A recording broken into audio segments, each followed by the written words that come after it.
In the vast darkness of space, where stars burn like ancient candles against the infinite night, there exists a truth that even the Sith cannot fully extinguish. Hope is not merely an emotion or a fleeting feeling, it is a force unto itself, woven into the very fabric of a galaxy, expressed through traditions that span millennia and connect billions of beings across countless worlds. This is a story about one who sought to steal that hope and what he discovered in the process. The ancient festival of midwinter's light, long before the Republic rose to dominance, before the first hyperspace lanes were charted and the core worlds established their supremacy, civilizations across the galaxy marked the turning of seasons with celebration.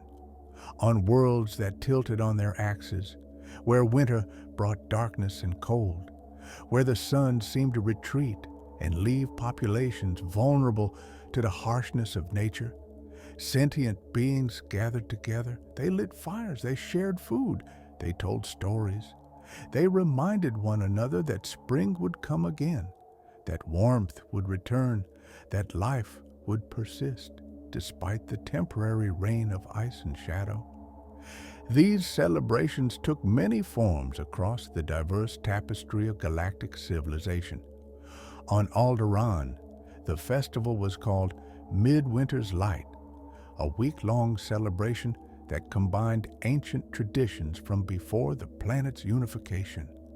Families would gather in their homes, decorating with boughs of evergreen philana trees, their needles staying vibrant and green even in the deepest cold. They hung crystalline ornaments that caught the light, each one representing a wish or hope for the coming year.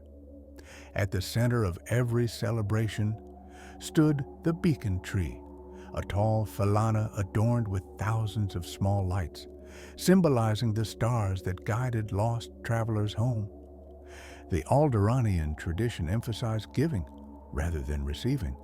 Citizens would spend months creating handmade gifts for loved ones, putting thought and care into each item. The wealthy opened their homes to those less fortunate, sharing elaborate feasts where social rank meant nothing and everyone sat as equals. Musicians filled the streets with songs passed down through generations, melodies that spoke of perseverance, family, and the eternal cycle of seasons. Children learned these songs from their parents, who had learned them from their parents, creating an unbroken chain of cultural memory stretching back thousands of years. On Corellia, the winter celebration focused on community rather than family units.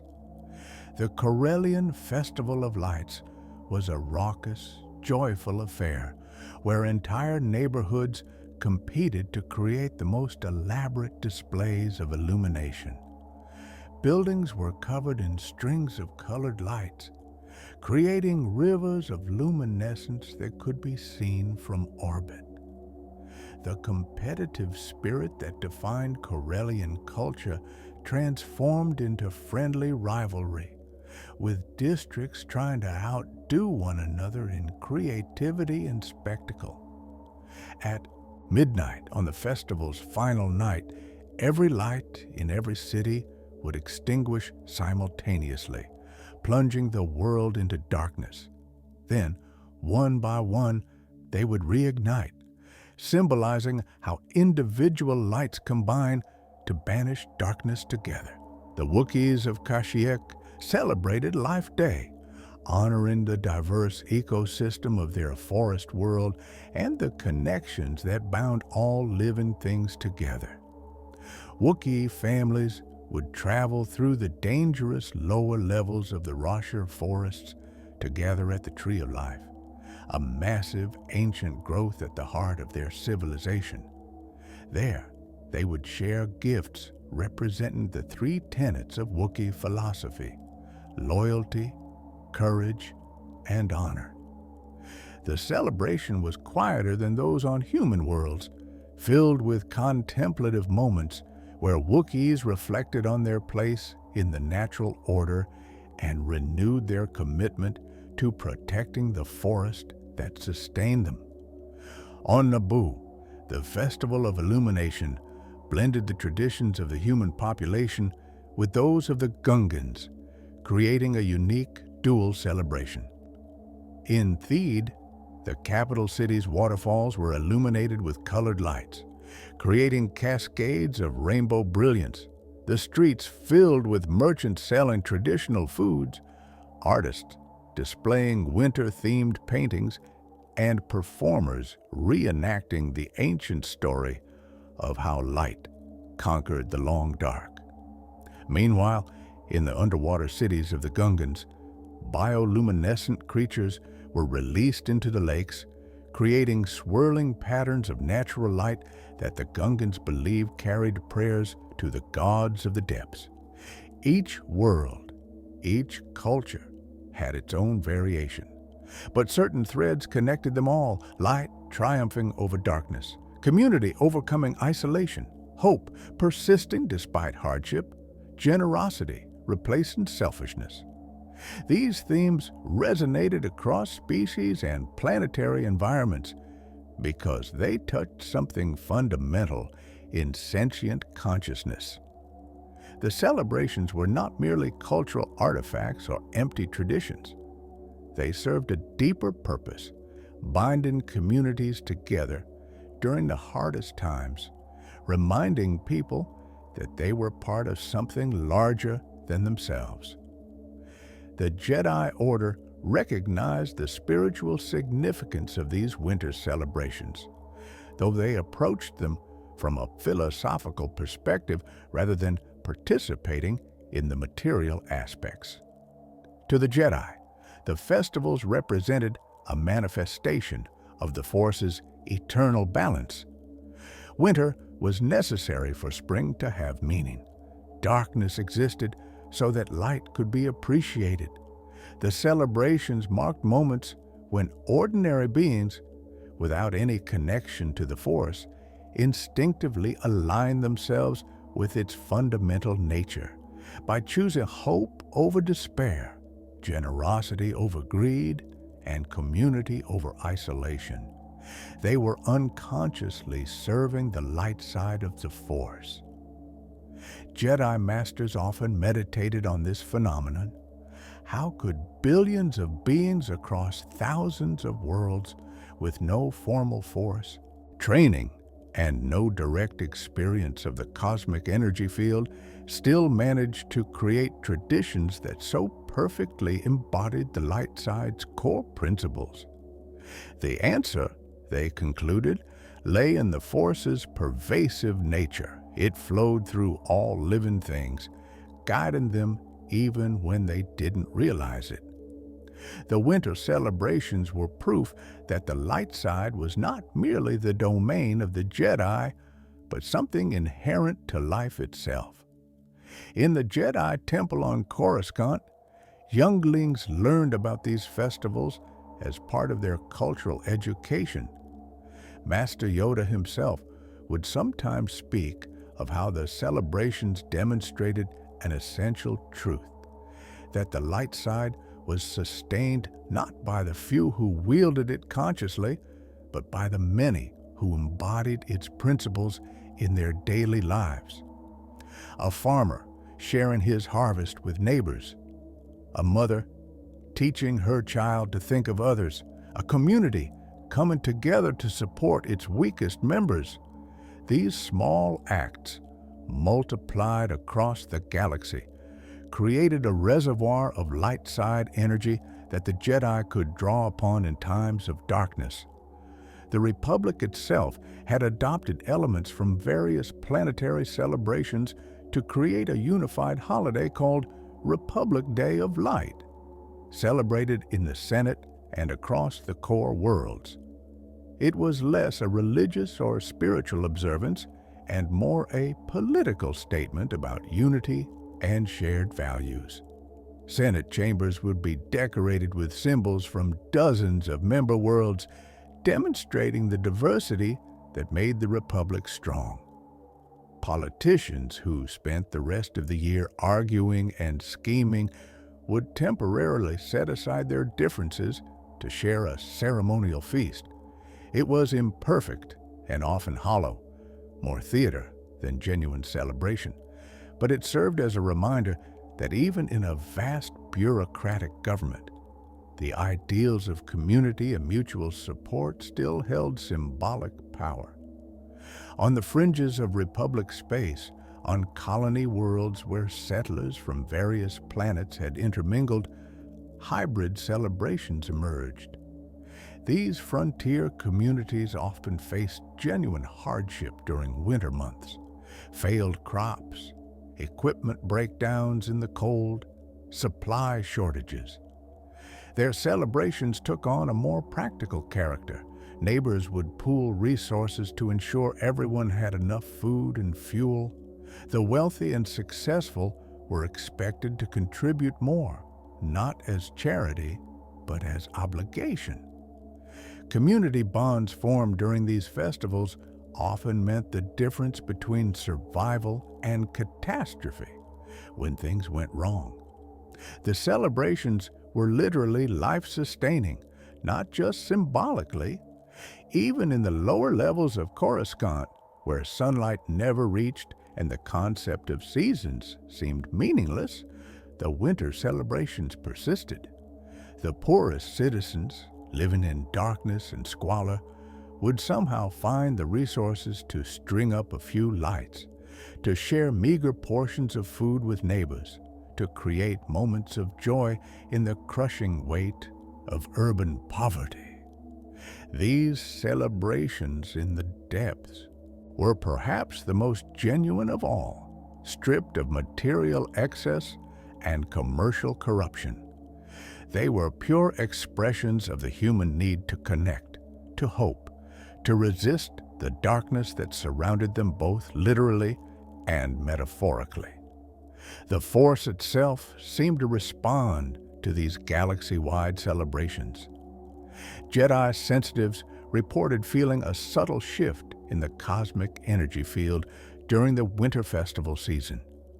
The light side felt stronger, more present, as if the collective positive emotions of billions of beings created ripples in the Force that even non-Force sensitives contributed to.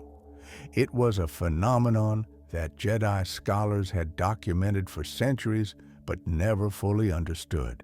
How could the feelings and actions of ordinary people affect the Force?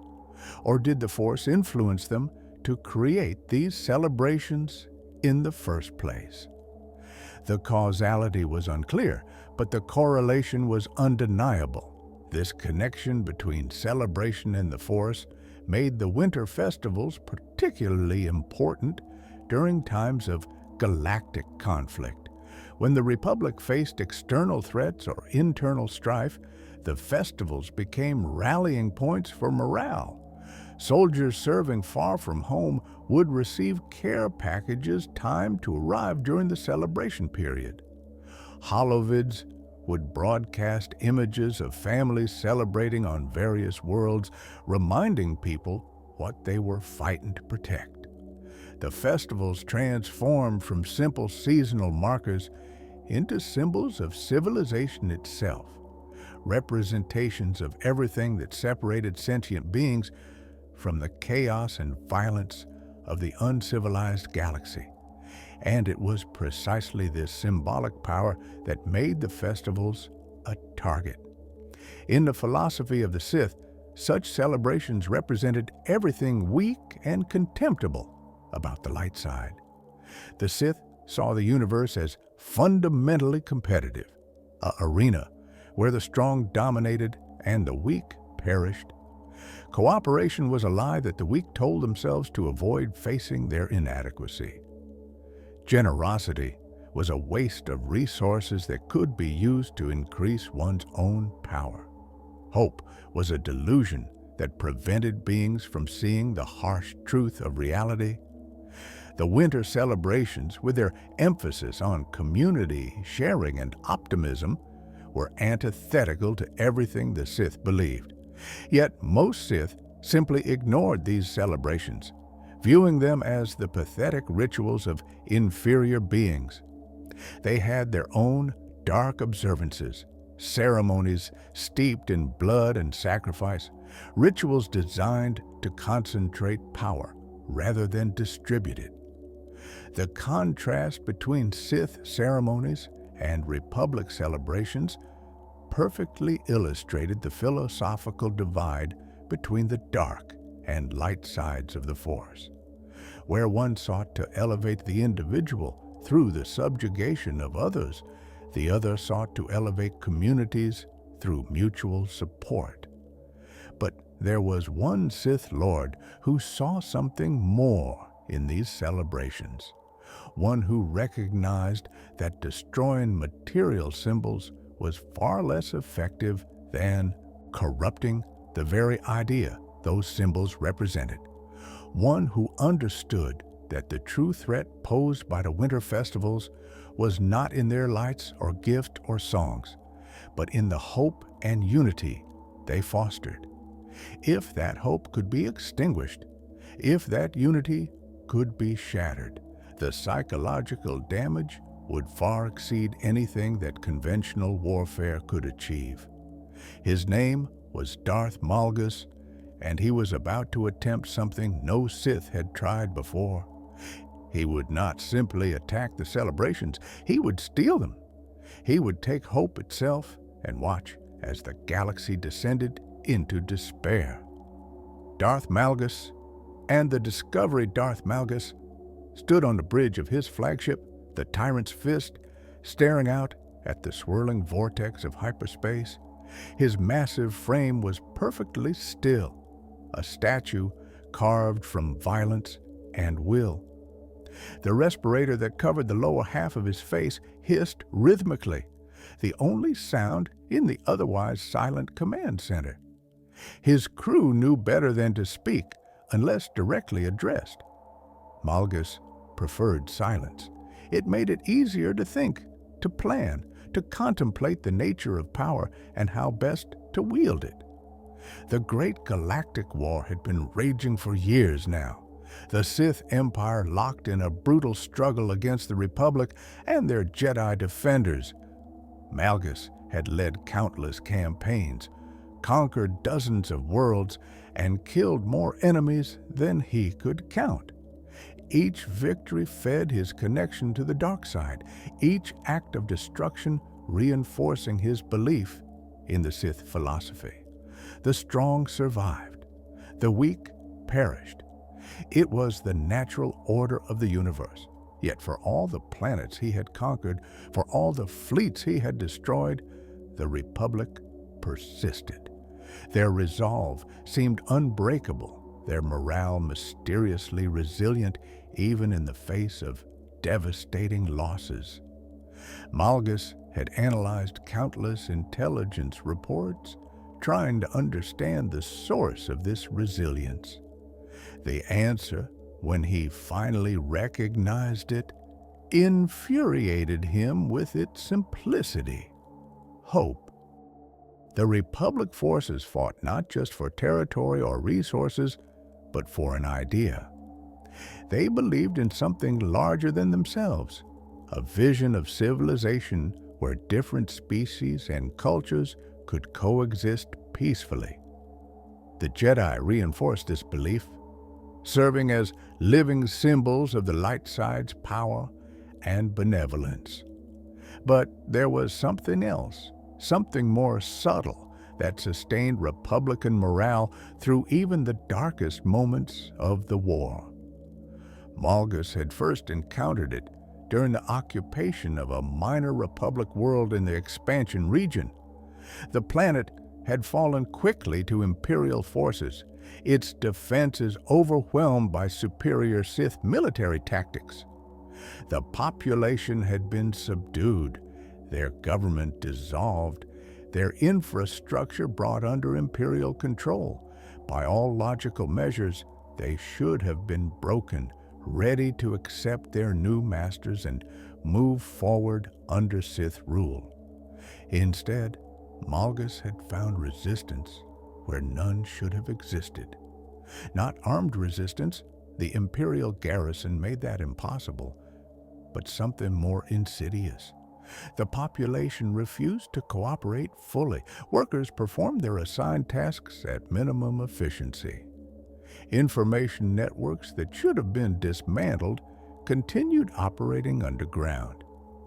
Small acts of defiance occurred daily, too minor to warrant severe punishment, but collectively disruptive. Then, during the winter season, something changed. The occupied population began preparing for what they called the Festival of Lights. Despite imperial regulations forbidding large gatherings, families found ways to celebrate in small groups. Decorations appeared overnight and disappeared before imperial patrols could identify who had placed them. Songs were sung in hushed voices. Traditional foods were shared in secret. The entire population seemed to come alive with an energy that had been absent during the occupation. Malgus had watched this phenomenon with growing irritation. He recognized it as a form of psychological resistance, a way for the conquered population to maintain their cultural identity and sense of autonomy despite military defeat. What troubled him was how effective it seemed to be. After the celebration ended, the previously dispirited population showed renewed determination. Resistance activities increased. Productivity decreased even further.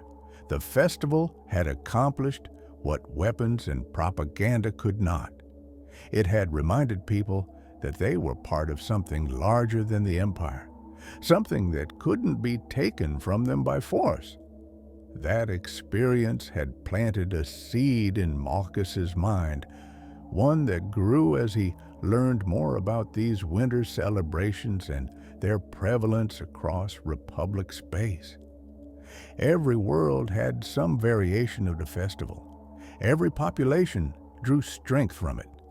The traditions were deeply embedded in galactic culture, passed down through generations, resistant to external suppression. They were, in effect, a weapon, one that the Republic wasn't even consciously wielding, but that served their interests nonetheless.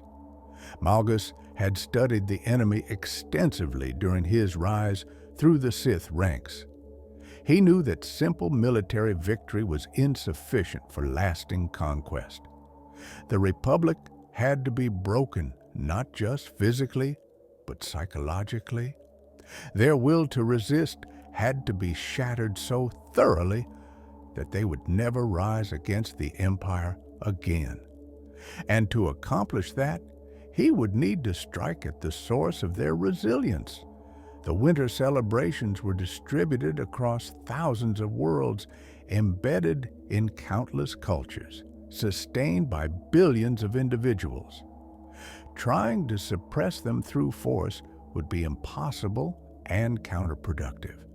It would only transform the festivals into symbols of resistance, making them more powerful rather than less. No, what was needed was something more subtle, more devastating. The celebrations had to be corrupted from within, their meaning perverted, their ability to inspire hope turned into a source of despair. Malgus had contemplated this problem for months, studying the festivals from every angle. He analyzed their common elements: light, gifts, community gatherings, symbolic decorations. He examined their psychological effects: increased morale, strengthened social bonds, renewed sense of purpose. He considered various methods of attack: poisoning food supplies to create association between celebrations and death, using propaganda to mock the traditions, staging false flag attacks during festivals to create fear. None of these approaches satisfied him. They were crude, likely to backfire, and ultimately ineffective against something so deeply rooted in cultural consciousness. What he needed was an approach that struck at the conceptual level, that attacked not the physical manifestations of the celebrations, but the very idea they represented. The solution came to him during a meditation session in his private chambers. Malgus practiced a form of dark side meditation that involved emptying his mind of all conscious thought and allowing the Force to guide his understanding. In this state, he had received some of his most profound insights into the nature of power and conflict. On this occasion, the Force showed him something unexpected. He saw the winter celebrations not as distributed phenomena occurring independently across many worlds, but as a single unified concept existing in the collective consciousness of the Republic. Like a vast network of lights all connected to the same power source, the individual festivals drew strength from their connection to this larger conceptual whole. People celebrated not just because it was their local tradition, but because they knew billions of others across the galaxy were celebrating simultaneously. The sense of galactic unity was part of what made the festivals so powerful. This unified nature was both the celebration's greatest strength and their critical vulnerability.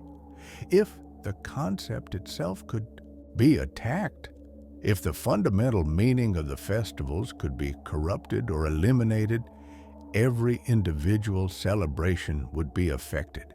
It would be like cutting the power source to that vast network of lights. They would all go dark together. But how could one attack a concept? How could the very idea of celebration be stolen or destroyed? The answer lay in the symbolic nature of the festivals. The physical elements, the lights, the decorations, the gifts, the gathering places were not themselves the source of meaning. They were symbols pointing to something deeper, the human capacity for hope, generosity, and community. If those symbols could be removed or perverted systematically and visibly, the underlying meaning would be called into question. People would begin to doubt whether the celebrations had any real significance or if they were just empty rituals, hollow traditions maintained out of habit rather than genuine belief. Malgus began formulating a plan that was breathtaking in its ambition and its cruelty. He would conduct a coordinated operation across multiple key Republic worlds, targeting the most important and visible celebrations. His forces would not simply attack the festivals or prevent them from occurring. Instead, they would infiltrate the celebrations, steal their most sacred symbols and artifacts, and vanish without explanation. The thefts would be carried out with such precision and coordination that they would seem almost supernatural, as if the very spirit of the celebrations had been extracted from the galaxy. The psychological impact would be devastating. Families would gather for their traditional celebrations only to find their most treasured elements missing. The beacon trees on Alderaan, the ancient light crystals on Chandrila, the unity bells on Corellia, all of these symbols that connected current celebrations to thousands of years of tradition would simply disappear. And because the thefts would occur simultaneously across many worlds, the sense of a coordinated attack on the concept of celebration itself would be unmistakable. More importantly, the Republic would be powerless to respond. How could they defend against an enemy who didn't seek to destroy or occupy, but simply to take? How could they protect symbols and artifacts that were meant to be publicly displayed and accessible to all? The very nature of the celebrations, their openness, their inclusiveness, Their rejection of barriers between people made them vulnerable to this kind of attack. Malgus refined his plan over several weeks, identifying primary targets, selecting operatives for the mission, and developing the force techniques that would make the operation possible. He would need to utilize the dark side in ways he had never attempted before, channeling its power not for destruction, but for subterfuge and manipulation. It would require finesse rather than raw strength, precision rather than overwhelming force. The operation would be called Eternal Night, a name that captured both the literal goal, stealing the lights and symbols of celebration, and the metaphorical impact, plunging the Republic into psychological darkness. If successful, it would accomplish more than a dozen conventional military campaigns.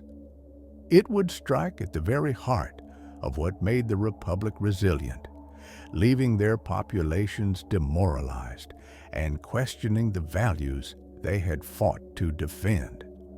Malgus presented his plan to the Dark Council, the ruling body of the Sith Empire. Their reaction was mixed. Some saw the genius in his approach, recognizing the devastating psychological impact it could have. Others viewed it as a distraction from conventional military objectives, a waste of resources on what amounted to a symbolic gesture. The debate was intense, with arguments flowing along predictable lines based on each council member's philosophy and area of expertise. In the end, Malgus received conditional approval. He was granted access to specialized operatives and resources, but he would need to demonstrate results quickly. The Dark Council wanted to see immediate impact on Republic morale before committing fully to this unconventional approach. Malgus accepted these conditions without complaint.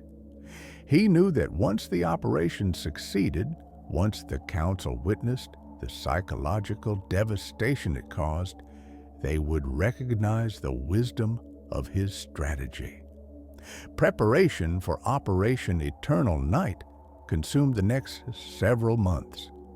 Malgus personally selected each operative, choosing not the most powerful Sith or the most skilled warriors, but those with the specific abilities required for infiltration and theft. He trained them in techniques for masking their force presence, for moving undetected through secured areas, for manipulating perceptions and memories. These were not the typical skills emphasized in Sith training, which focused on combat prowess and raw power. Malgus was creating something new, shadow operatives who combined dark side abilities with espionage tradecraft. The choice of targets required careful consideration. Malgus needed to strike worlds that were symbolically important to the Republic, places where the winter celebrations were most revered and most visible. But he also needed locations where his operatives could insert and extract without triggering alarms that would compromise the operation. After extensive analysis, he identified 7 primary targets, each representing a different aspect of Republic culture and each hosting a unique celebration tradition. Alderaan was the obvious centerpiece. Its Midwinter's Light Festival was perhaps the most famous celebration in the Republic, often featured in HoloNet broadcasts and referenced in Senate speeches as an example of Republic values. The planet's status as a cultural and political center made it the ideal primary target. If the celebration could be disrupted there, the symbolic impact would resonate throughout Republic space. The other targets were selected to represent the diversity of Republic celebrations. Corellia for its industrial heritage, Chandrila for its spiritual traditions, Naboo for its artistic culture, Onderon for its frontier resilience, Balmora for its technological innovation, and Dantooine for its agricultural communities. Together, these 7 worlds encompass the full spectrum of Republic society. Attacking all of them simultaneously would send an unmistakable message. No aspect of Republic culture was safe from Sith reach. As the operation's launch date approached, Malgus found himself experiencing an unfamiliar sensation, anticipation mixed with something that might have been excitement. In all his years of warfare, he had never attempted anything quite like this. The challenge was not in overwhelming the enemy with superior force, but in achieving objectives through subtlety and precision. It was, in its own way, a pure expression of the Sith philosophy. Power did not always mean brute strength. Sometimes, the greatest power came from understanding your enemy so completely that you could manipulate their very thoughts and emotions. The night before the operation launched, Malgus stood alone in his meditation chamber, reaching out through the Force to sense the currents of the galaxy. He could feel it, the anticipation building across Republic worlds as populations prepared for their celebrations. Families planning gatherings, children dreaming of gifts, communities organizing events.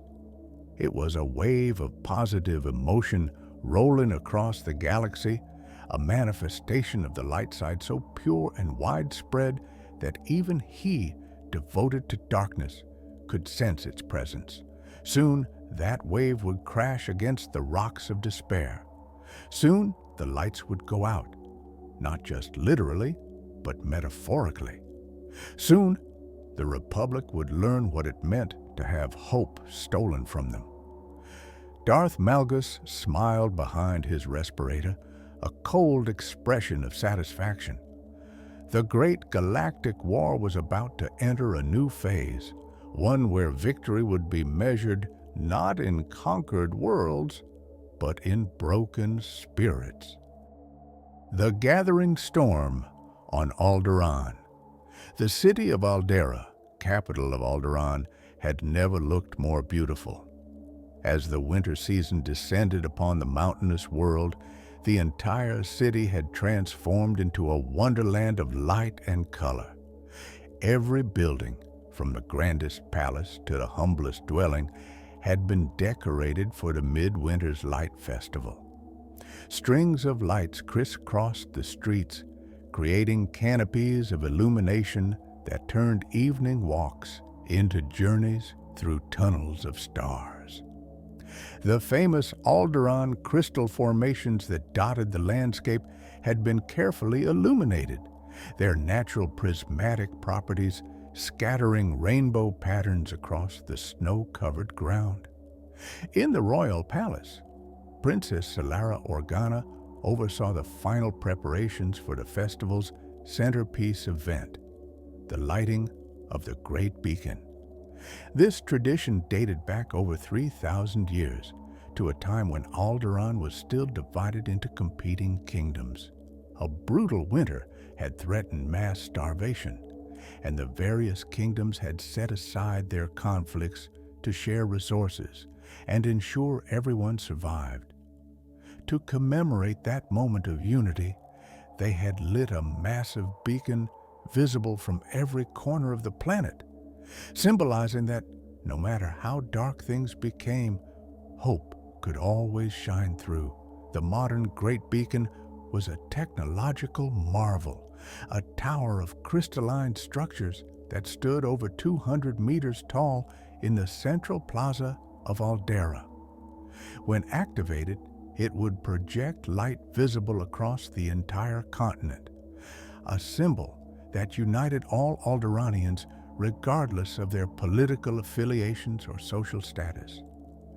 The lighting ceremony was always attended by thousands, broadcast across the holonet to billions, and marked the official beginning of the festival week.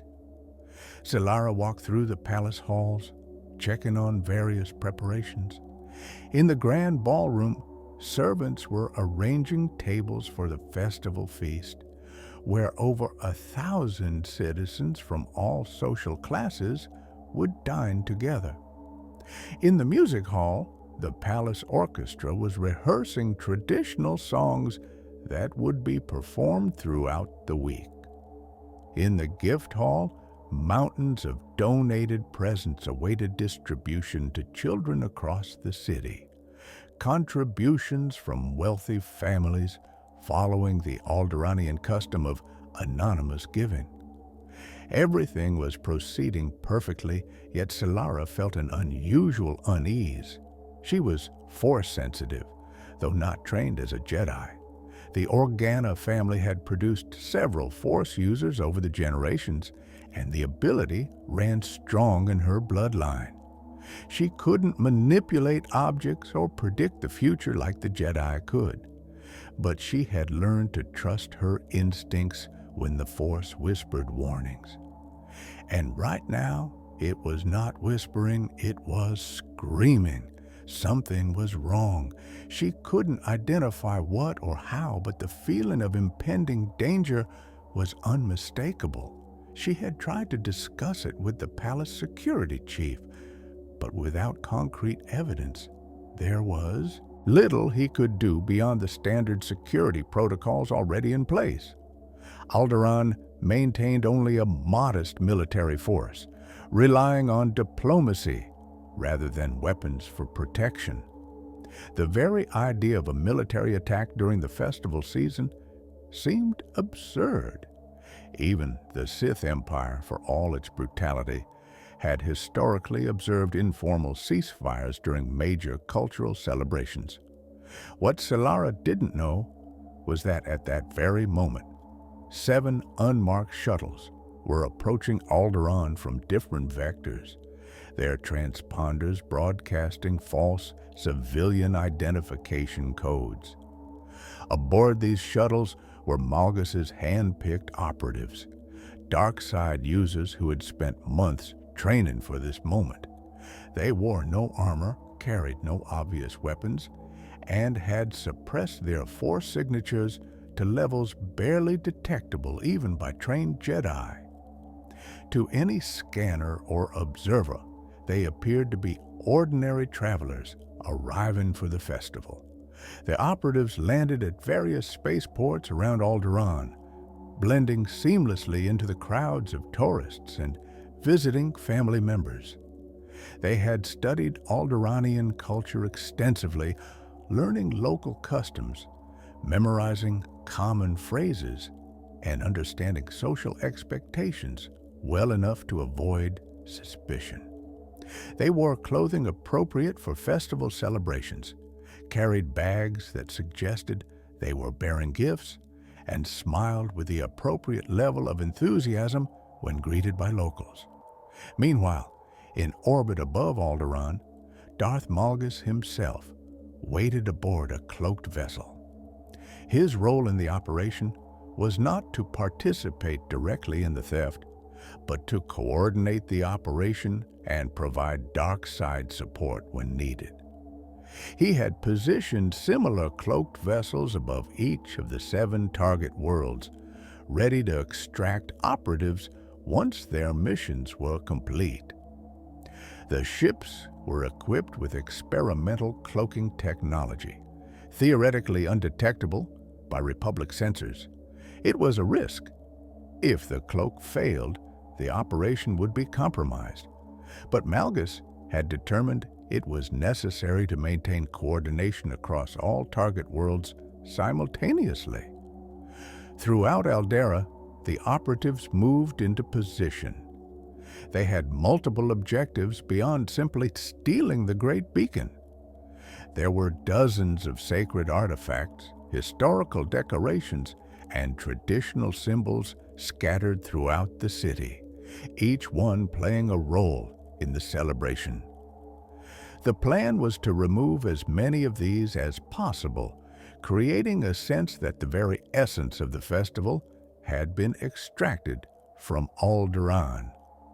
In the Grand Temple, where the oldest traditional decorations were stored, an operative disguised as a priest moved through the sacred vaults.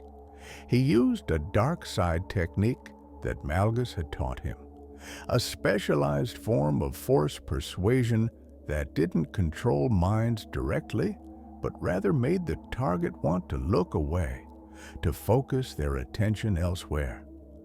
Guards literally turned their backs without realizing why, their minds convinced that watching this particular hallway at this particular moment was unnecessary. The operative worked quickly, identifying the most significant artifacts. The original Unity Crown, woven from golden vines over 3,000 years ago. The first light crystal, supposedly the same crystal that had powered the very first beacon. The Covenant Tapestry, a massive fabric artwork depicting the historical moment when the Alderaanian kingdoms had united. One by one, these priceless artifacts disappeared into specially prepared containers designed to mask their Force signatures. In the children's district, another operative posed as a volunteer distributor of gifts. She moved through the storage facility where presents awaited distribution, using the Force to subtly influence the emotions of the workers around her. They felt tired, distracted, eager for their break. Within minutes, she was alone in the facility. She didn't take the gifts themselves. That would be too obvious and serve no strategic purpose. Instead, she took the master list that coordinated gift distribution, the ceremonial first gift that was always presented to the youngest child in the city, and the traditional gift wrapping materials that had been passed down through generations.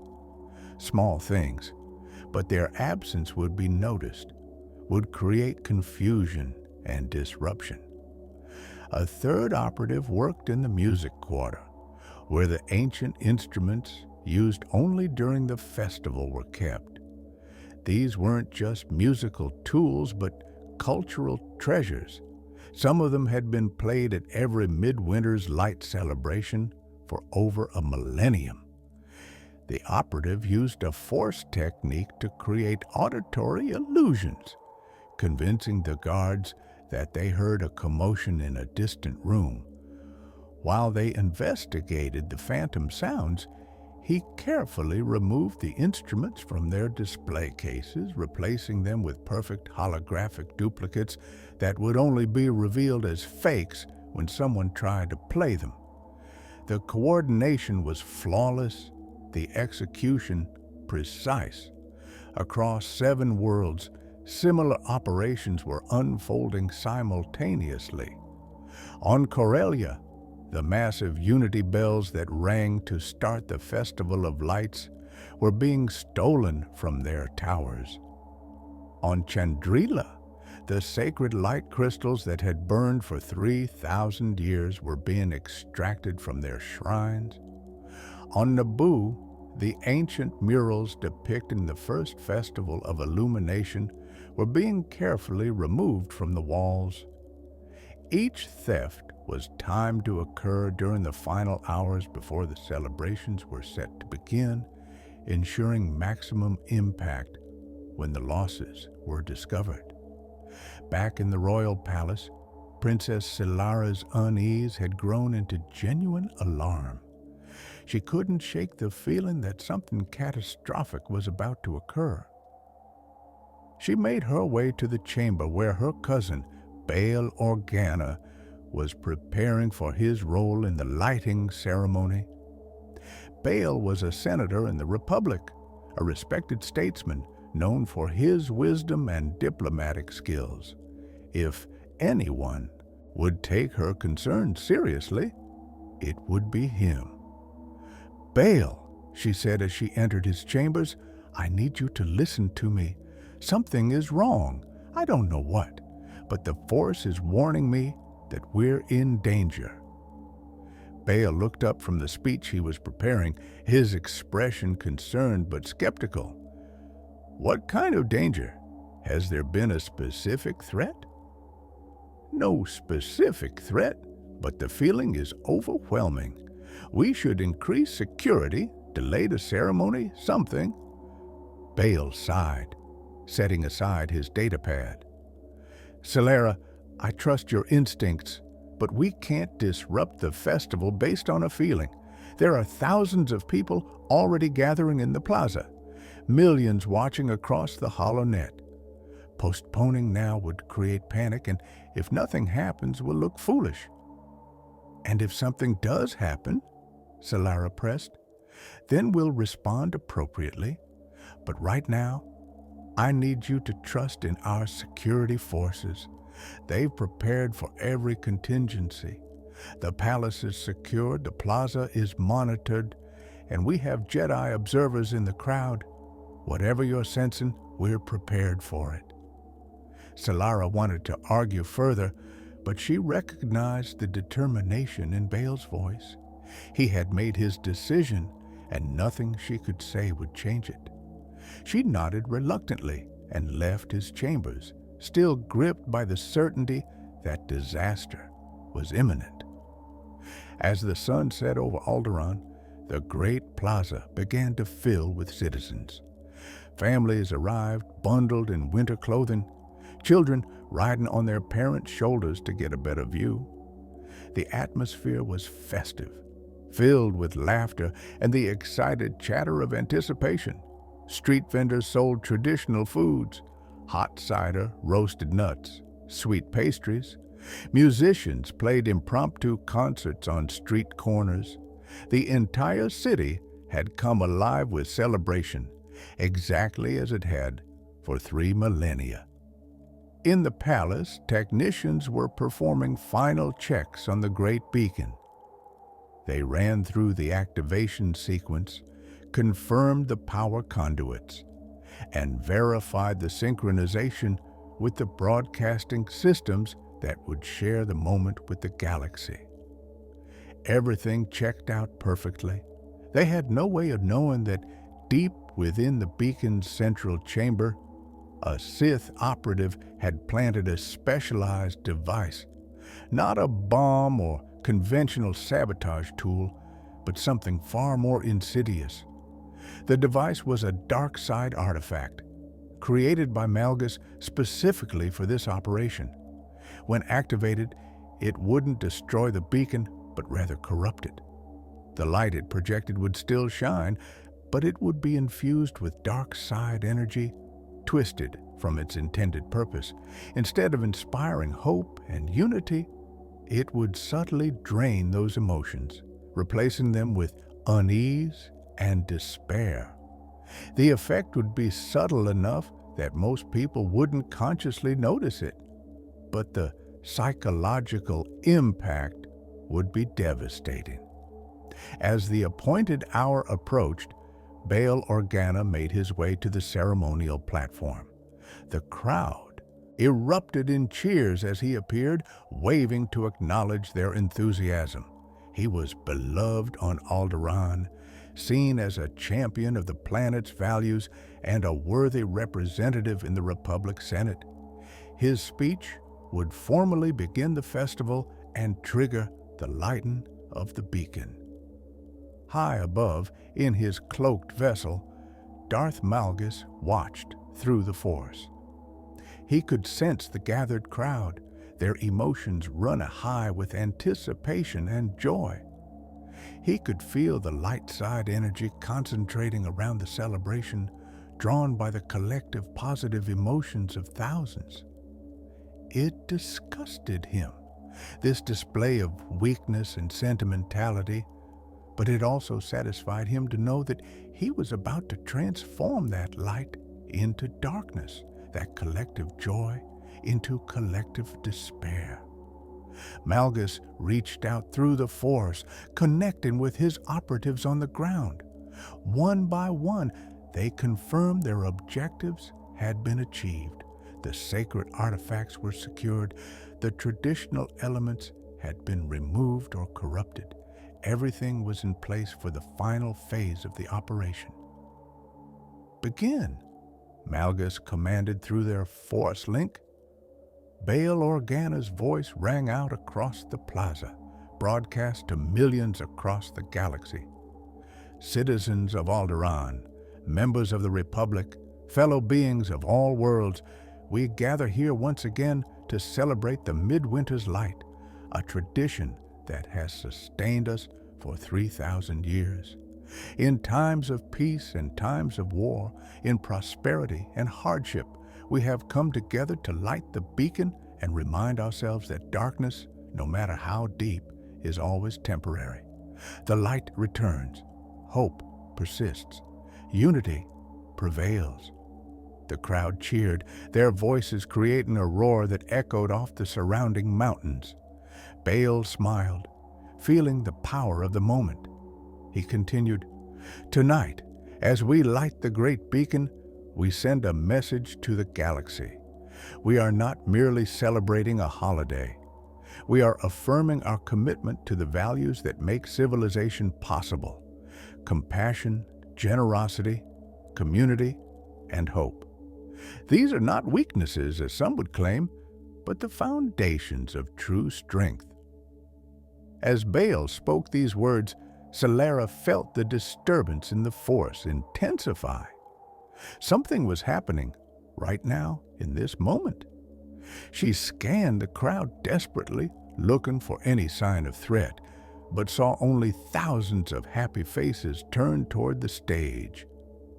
Bail raised his hand, preparing to give the signal that would activate the beacon. "Let the light shine," he declared, and brought his hand down in a decisive gesture. The technicians initiated the activation sequence. Power flowed into the great beacon. The crystalline structures began to glow, building toward the brilliant illumination that would be visible across the continent.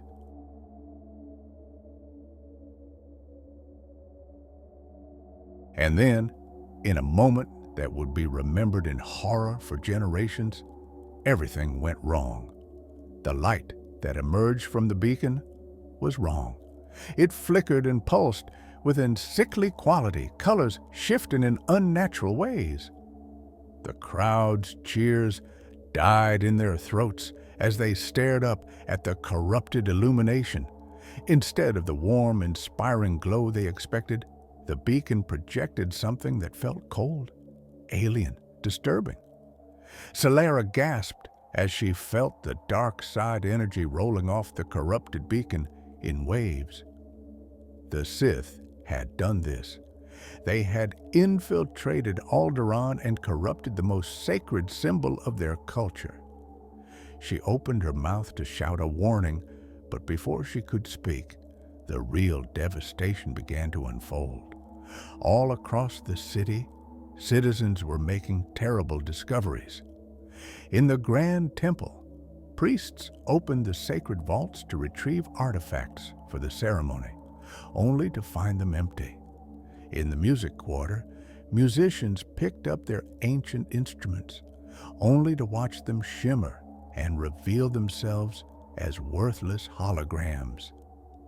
In the children's district, volunteers arrived to begin gift distribution, only to discover the master list missing and the ceremonial first gift gone. The discoveries rippled through the city within minutes, spreading panic and confusion. The HoloNet broadcasts that were supposed to share Alderaan's celebration with the galaxy instead transmitted images of chaos and despair. Across Republic space, billions watched in shock as the most famous celebration in the galaxy fell apart in real time. And in orbit, hidden behind his cloaking field, Darth Malgus felt the dark side swell with power, fed by the anguish and confusion below. He had done it. He had stolen hope itself from the Republic's most precious celebration. The eternal night had begun. The chaos on Alderaan was only beginning. As citizens discovered the theft and corruption of their most sacred symbols, panic spread through the streets of Aldera. The great beacon continued to pulse with its sickly, corrupted light, a constant reminder that something fundamental had been violated. Temple priests rushed to investigate the empty vaults, their minds struggling to comprehend how such a breach could have occurred. Musicians stared at the holographic instruments that dissolved in their hands, confusion turning to anger and disbelief. Princess Solara didn't waste time trying to understand what had happened. The moment she felt the dark side corruption emanating from the beacon, she knew the Sith were responsible. Her Force sensitivity might not have been strong enough to prevent the attack, but it was sufficient to track its source. She reached out through the Force, feeling for the signature of whoever had orchestrated this violation. What she found made her blood run cold. The corruption wasn't centered on Alderaan at all. It was being directed from orbit, from a presence so steeped in the dark side that even her limited training could sense its terrible power. Whoever this was, they were watching, savoring the devastation they had caused. Bail Organa had descended from the ceremonial platform, his face ashen as security forces rushed to brief him on the extent of the thefts. The reports were devastating. Not just the great beacon had been affected, dozens of sacred artifacts, traditional items, historical treasures were all missing. The thefts had been coordinated with precision that suggested extensive inside knowledge and preparation. This wasn't a random attack or opportunistic crime. This was a calculated assault on Alderaanian culture itself. How? Bail demanded of his security chief. How could all of this happen simultaneously without anyone noticing? The security chief, a veteran officer named Dragon, looked equally bewildered. Sir, we had standard protocols in place. Multiple checkpoints, regular patrols, sensor sweeps. There's no indication of a breach in any of our systems. It's as if the perpetrators were invisible. The Sith can manipulate perception, Solara interjected, having joined her cousin. They can make people look away, convince them to focus elsewhere. If they sent Force users trained in stealth techniques, our conventional security would be useless. Then we need the Jedi, Bail said decisively. Contact the temple on Coruscant, tell them what's happened, and request immediate assistance. But even as he gave the order, new reports were flooding in through the HoloNet. Alderaan wasn't the only target. Similar attacks had occurred simultaneously on Corellia, Chandrila, Naboo, Onderon, Balmorra, and Dantooine.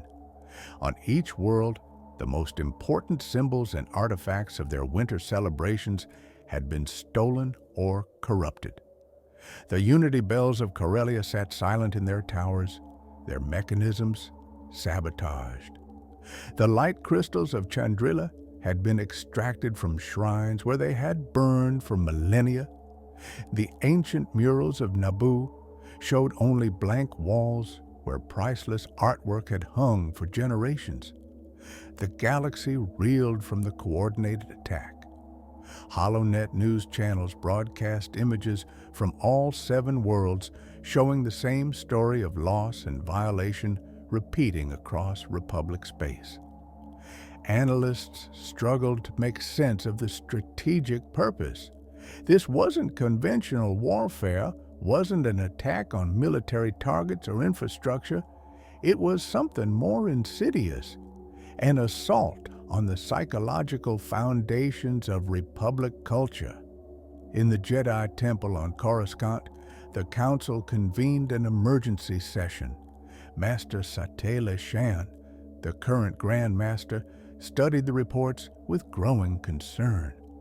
The Jedi had felt a disturbance in the Force during the attacks, a coordinated ripple of dark side energy that suggested a single controlling intelligence behind all 7 operations. But what troubled her more was the nature of the attack itself. "This is Darth Malgus," she said to the assembled council members. "The coordination, the precision, the psychological focus, these are his hallmarks. But this goes beyond his usual tactics. He's attempting something we haven't seen before." Master Jarek Caden, a Jedi renowned for his strategic thinking, nodded in agreement. "He's targeting our morale, our cultural identity.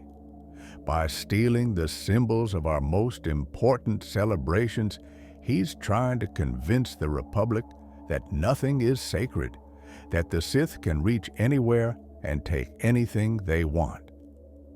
"And it's working," added Master Nostdural, the Order's chief historian. "I'm already receiving reports of despair spreading through the affected worlds. Citizens feel violated, their traditions desecrated. Some are questioning whether celebrating is even worth continuing if it can all be taken away so easily." Satela stood, her expression grave. "Then we must respond swiftly and decisively. Master Caden assembled teams to investigate each affected world. We need to understand exactly how the Sith accomplished these thefts and prevent any future attacks. Master Nostdural, research our archives for any precedent or historical parallel. Darth Malgus doesn't act without purpose. There may be ancient Sith rituals or techniques at work here that we need to understand." As the council members dispersed to their assigned tasks, Satela remained behind, reaching out through the Force to sense the broader implications of what had occurred. She could feel the disturbance rippling across the galaxy, the collective shock and sadness of billions of beings who had been looking forward to their celebrations. The dark side fed on such negative emotions, growing stronger with each moment of despair. If left unchecked, this attack could do more damage to the Republic than a dozen conventional military campaigns. But there was something else, something she sensed beneath the surface of the immediate crisis. A deeper purpose to Malgus's actions, a goal beyond simple psychological warfare. She couldn't quite grasp it yet, but she knew it was there, waiting to be revealed. On Alderaan, the immediate aftermath of the attack had given way to a different kind of chaos, the chaos of determination. Yes, their sacred artifacts had been stolen. Yes, their great beacon had been corrupted. But the citizens of Alderaan were not going to let the Sith dictate whether they celebrated or not. Within hours of the attacks, a grassroots movement had begun organizing alternative celebrations. If the traditional decorations were gone, they would create new ones. If the sacred artifacts were stolen, they would honor their memory by refusing to let their loss stop the festival. Families opened their homes wider, inviting more people to share their private celebrations. Musicians composed new songs on the spot, creating music that spoke to the resilience of spirit rather than relying on ancient instruments. Artists began painting new murals to replace what had been stolen, their work depicting not just traditional themes but also the defiance of a culture that refused to be broken. Princess Solara watched this response with a mixture of pride and concern. The spirit of the Alderaanian people was strong, stronger than Malgus had anticipated, but she also knew that this was likely exactly what the Sith Lord wanted, to provoke them into demonstrating their attachment to these traditions, to make clear just how important the celebrations were to Republic morale, knowledge he could use for future attacks. She made a decision. If the Sith were in orbit watching, if Malgus himself was up there savoring his victory, then perhaps she could reach him. Perhaps through the Force she could make contact and at least understand his purpose. It was dangerous. Reaching out to a Sith Lord could expose her to dark side corruption, but she had to try. In her private chambers, Solara centered herself in meditation. She had been taught basic techniques by a Jedi consular who had visited Alderaan years ago, though she had never pursued formal training. Now, she drew on those lessons, quieting her mind and opening herself to the Force. She reached upward, extending her awareness beyond the palace, beyond the city, toward the cold darkness of space. And there he was, a presence of such concentrated malevolence that it nearly overwhelmed her. Malgus didn't hide himself. He had no need to. His power radiated like a dark star, impossible to miss for anyone with even minimal Force sensitivity. Solara steadied herself and pushed forward, making contact with the edge of his consciousness. Malgus felt her attempt immediately. For a moment, he considered crushing her mind, breaking this impudent contact before it could develop. But curiosity stayed his hand. Someone on Alderaan, someone Force-sensitive but clearly untrained, was trying to reach him. He allowed the connection to form, curious what this person wanted. Why? Solara's thought echoed across the Force link. Why do this? These celebrations harm no one. They're about hope and community, not weapons or power. What could you possibly gain? Malgus considered his response. He could simply sever the link and ignore her, but there was potential value in explaining his purpose. Let her carry his message to others.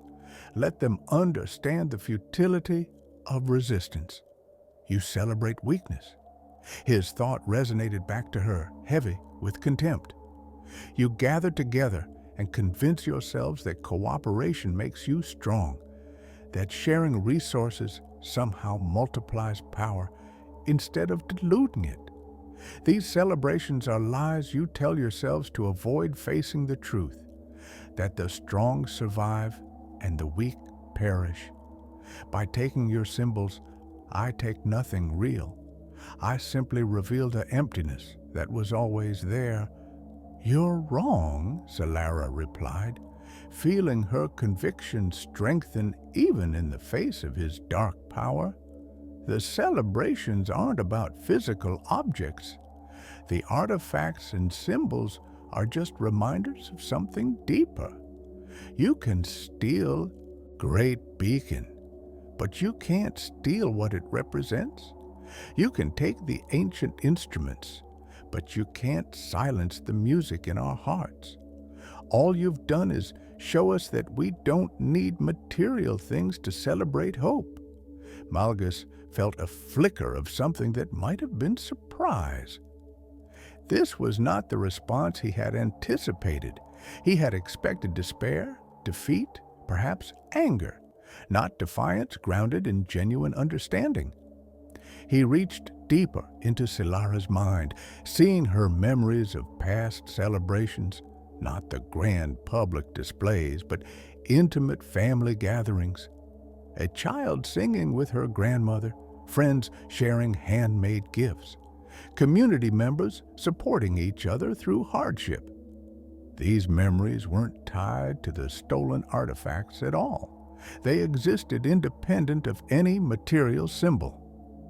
For just a moment, something within Malgus wavered. A memory from before his fall to the dark side, from when he had been a young man training in the Sith Academy, but still retaining fragments of his humanity. He had once known community, had once felt connected to something larger than himself. That memory was buried deep, crushed beneath years of Sith indoctrination and the corrupting influence of the dark side. But Silara's conviction had momentarily brushed against it. Then the moment passed. Malgus crushed the unwelcome memory, reinforcing the darkness that had long since consumed his soul. Whatever he had once been was irrelevant. He was Sith now, devoted to power and domination. Any whisper of his former self was weakness to be eliminated. "Your defiance is temporary," Malgus sent back. "When the full weight of what I've taken settles upon your people, when they realize that nothing they hold sacred is safe, despair will follow. I will watch it happen. I will savor it, and when your spirit finally breaks, I will have proven that everything you believe is built on sand." He severed the connection abruptly, leaving Silara gasping in her chambers. The contact had drained her more than she realized, and the touch of Malgus's mind had left traces of cold darkness in her thoughts. She would need to meditate for hours to cleanse herself of that taint. But despite the difficulty, she had learned something valuable. Malgus was wrong about one thing. He believed the despair was inevitable, that breaking the spirit of the Republic was merely a matter of time and pressure. But his certainty made him blind to the possibility that he had misjudged his enemy, that the very act of attacking the celebrations might strengthen the Republic's resolve rather than weaken it. She needed to communicate this to Bail, to the Jedi, to anyone who would listen. The proper response to Malgus's attack wasn't to mourn what was lost or to try desperately to recover the stolen artifacts. It was to demonstrate that the symbols weren't the source of meaning. They were just expressions of something deeper and more resilient. As Silara composed herself and prepared to rejoin the others, she became aware of a new presence on Alderaan. Jedi were arriving, their signatures in the Force unmistakable. The Council had responded quickly, sending teams to investigate and assist. Among them, she sensed one particularly powerful presence, a Jedi whose connection to the Force blazed with unusual intensity. This Jedi would prove to be crucial to everything that followed, though Silara didn't yet know it.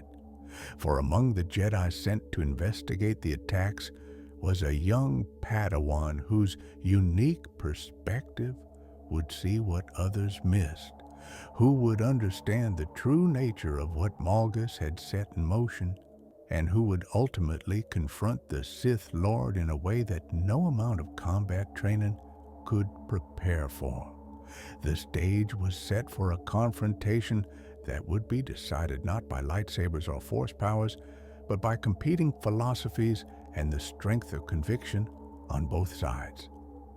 The spread of darkness, the immediate aftermath of Operation Eternal Night, exceeded even Darth Malgus's expectations. Across the 7 affected worlds, the psychological impact rippled outward like waves from a stone dropped in still water. What began as shock and confusion in the first hours transformed into something deeper and more corrosive as the reality of the attacks settled into the collective consciousness of the Republic. On Corellia, the silence of the Unity bells created an eerie void during what should have been the most joyous time of year. The bells had rung every year for over 2,000 years, their sound so integral to the festival that citizens automatically anticipated it, their bodies and minds conditioned by generations of tradition. When the appointed hour came and no bells rang, thousands of Corellians stood in the streets, waiting for a sound that never came.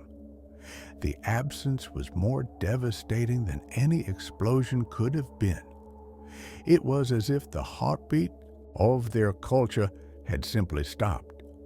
The Karelian government responded by trying to replicate the bell's sound through speakers and hollow systems, broadcasting a recording of the previous year's ringing. But the attempt backfired spectacularly. Citizens could tell immediately that the sound was artificial, a hollow imitation of something that had always been authentic. Rather than providing comfort, the recording only emphasized what had been lost. Riots broke out in several districts as frustration and anger boiled over. Citizens demanded to know how the bells could have been sabotaged, how the Sith could have penetrated so deeply into Karelian security without detection. On Chandrila, the loss of the light. Crystals hit particularly hard because of their spiritual significance. The crystals weren't just decorative elements, they were believed to be fragments of the Force itself, made physical. Priests and monks who had devoted their lives to tending the eternal flames now found themselves without purpose, their entire identity built around maintaining something that no longer existed. Some fell into deep depression, unable to reconcile their life's work with its sudden, violent end. Others became radicalized, calling for military retaliation against the Sith Empire, even if it meant total war. The Chandraland Planetary Council convened emergency sessions to address the crisis. They tried to explain that the Force was everywhere, that the loss of the crystals didn't diminish the spiritual power of the celebrations themselves. But their words rang hollow to citizens who had grown up believing the crystals were irreplaceable conduits of divine energy. Faith, once shaken, is not easily restored through rational argument. Naboo's response was unique among the affected worlds. The theft of the ancient murals, while culturally devastating, sparked a remarkable artistic movement. Naboo was a world that prized creativity and aesthetic expression above almost all other values. Within days of the theft, thousands of artists had volunteered to create new murals, new artwork, new expressions of the Festival of Illumination. The Queen of Naboo personally commissioned the finest artists in the galaxy to come to Naboo and contribute to a renaissance of festival art. But even this positive response contained seeds of the very despair Malgus sought to cultivate. Some argued that replacing the murals dishonored the originals, that the new works could never carry the same historical weight and cultural significance. Debates became heated, with traditionalists accusing progressives of betraying their heritage, while progressives accused traditionalists of living in the past. The Sith attack had succeeded in dividing what should have been a unified cultural response. On Onderon, a frontier world where the winter celebration emphasized survival and mutual aid, the attacks had practical consequences beyond the psychological. The stolen ceremonial tools and supplies had been intended for distribution to remote communities during the harsh winter months. Their loss meant real hardship for frontier families who depended on the festival's resource-sharing traditions to make it through the coldest parts of the year. The Onderonian government scrambled to replace what had been taken, but the logistics were complicated, and some communities would suffer genuine privation as a result. This practical impact gave Malgus's philosophical argument unexpected credibility. Some Onderonians began questioning whether traditions that left them vulnerable to such attacks were worth maintaining. If celebrating could be weaponized against them, If their generosity and openness could be exploited by enemies, perhaps the Sith were right that strength and self-sufficiency were the only reliable values. It was a small shift in perspective, but it represented exactly the kind of ideological corruption that Malgus sought to achieve. Balmorra, with its focus on technological innovation, responded by attempting to engineer replacements for what had been stolen. The finest engineers and scientists on the planet worked around the clock to recreate lost artifacts using advanced manufacturing techniques. They succeeded in producing physical duplicates that looked identical to the originals, down to the molecular level. But when these replicas were unveiled, the public response was muted. Everyone knew they were copies, manufactured rather than inherited. They lacked the patina of age, the connection to history that made the originals meaningful. The technological perfection of the replicas only emphasized that what had been lost wasn't merely objects, but continuity with the past. Dantooine, the agricultural world where the celebrations emphasize gratitude for harvest and preparation for lean times, saw perhaps the most visceral response. The stolen items had included seeds from crop lines that had been cultivated for thousands of years, genetic material that couldn't be replicated. The loss of these heritage seeds meant the end of agricultural traditions that had sustained Dantooine through countless cycles of growth and dormancy. Farmers mourned as they would for fallen family members, understanding that something irreplaceable had been taken from them.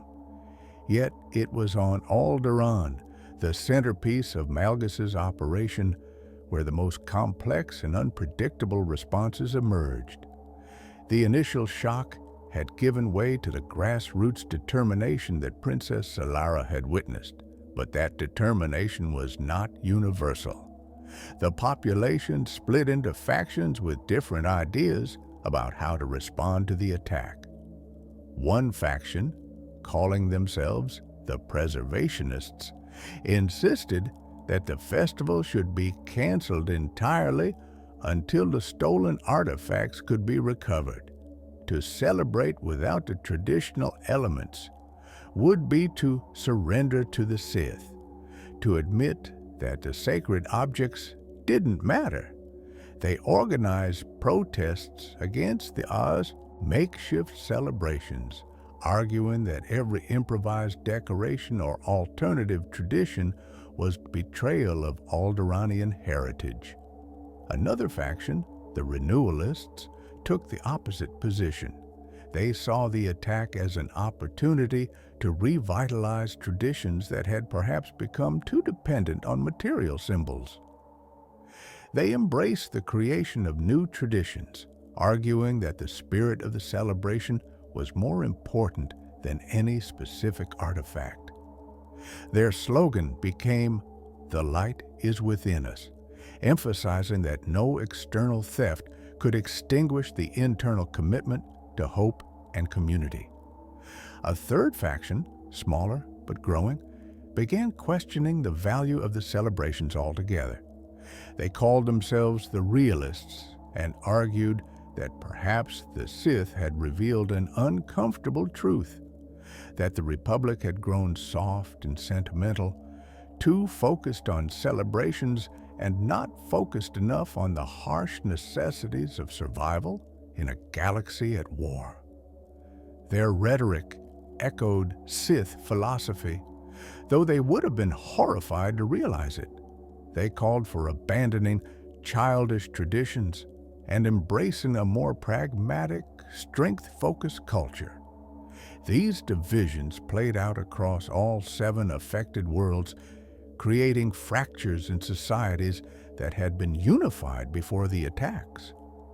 Malgus monitored these developments through his intelligence networks, satisfied that his operation was achieving its intended purpose. The material thefts were just the beginning.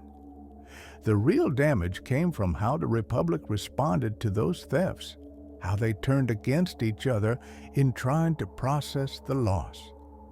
But Malgus also noticed something unexpected in the data.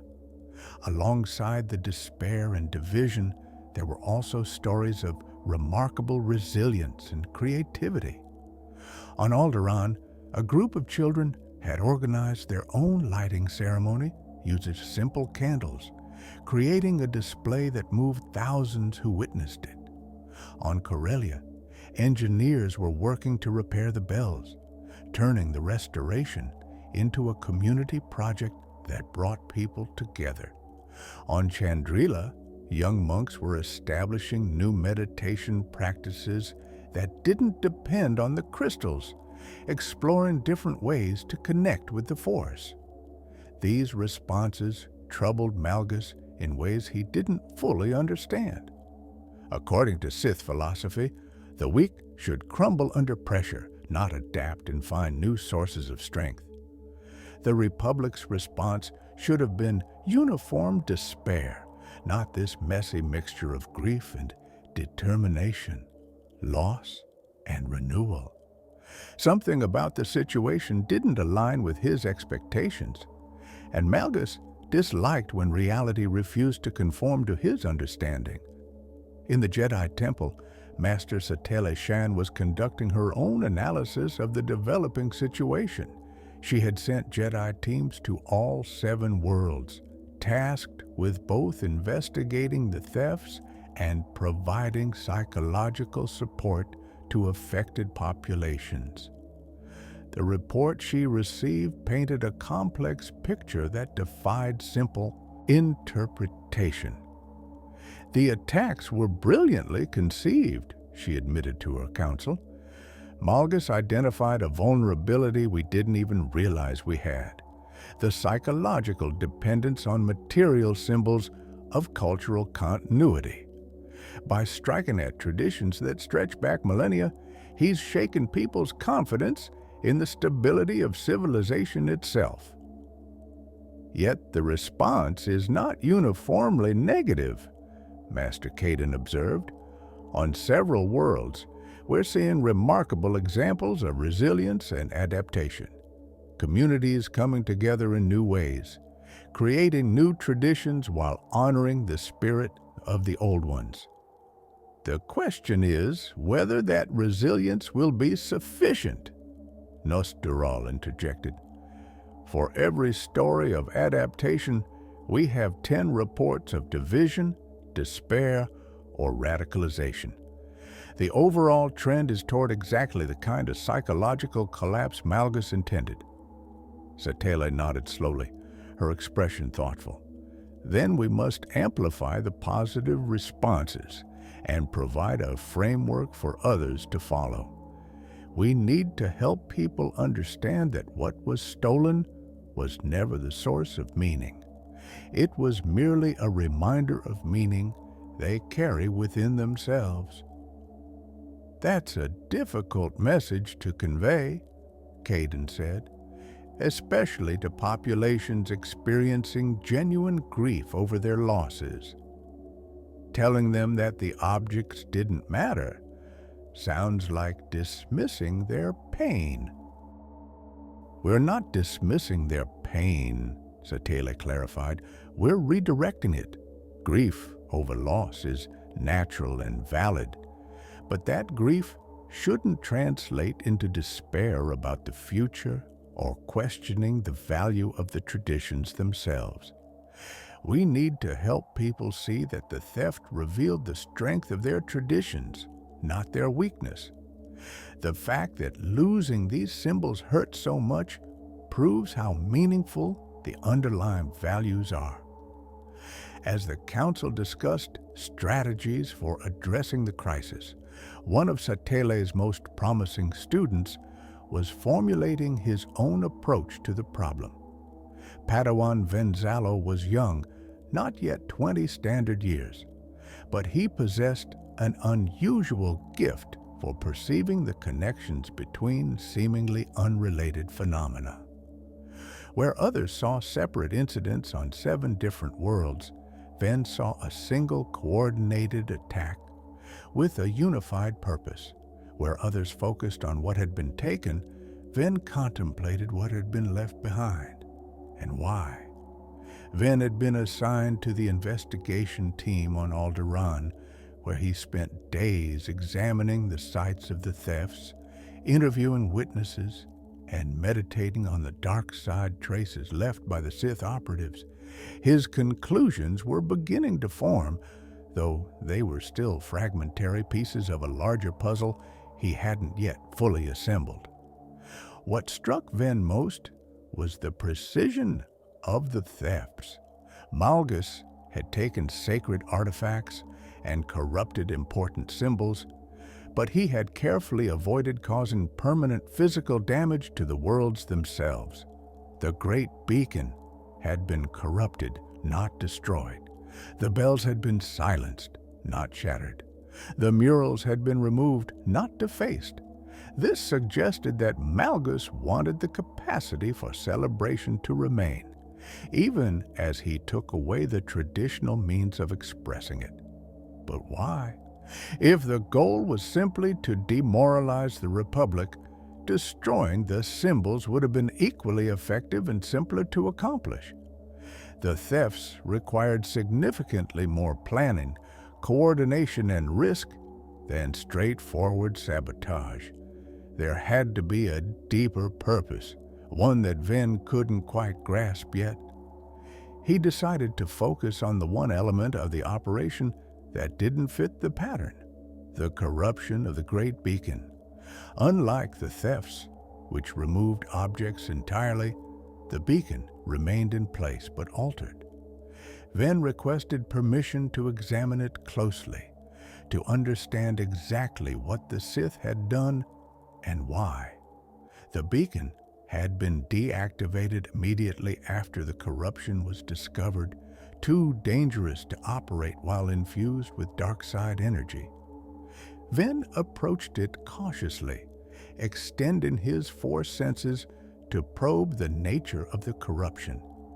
What he found was sophisticated beyond anything he had expected. The device planted at the beacon's core was not merely a tool for corrupting light into darkness.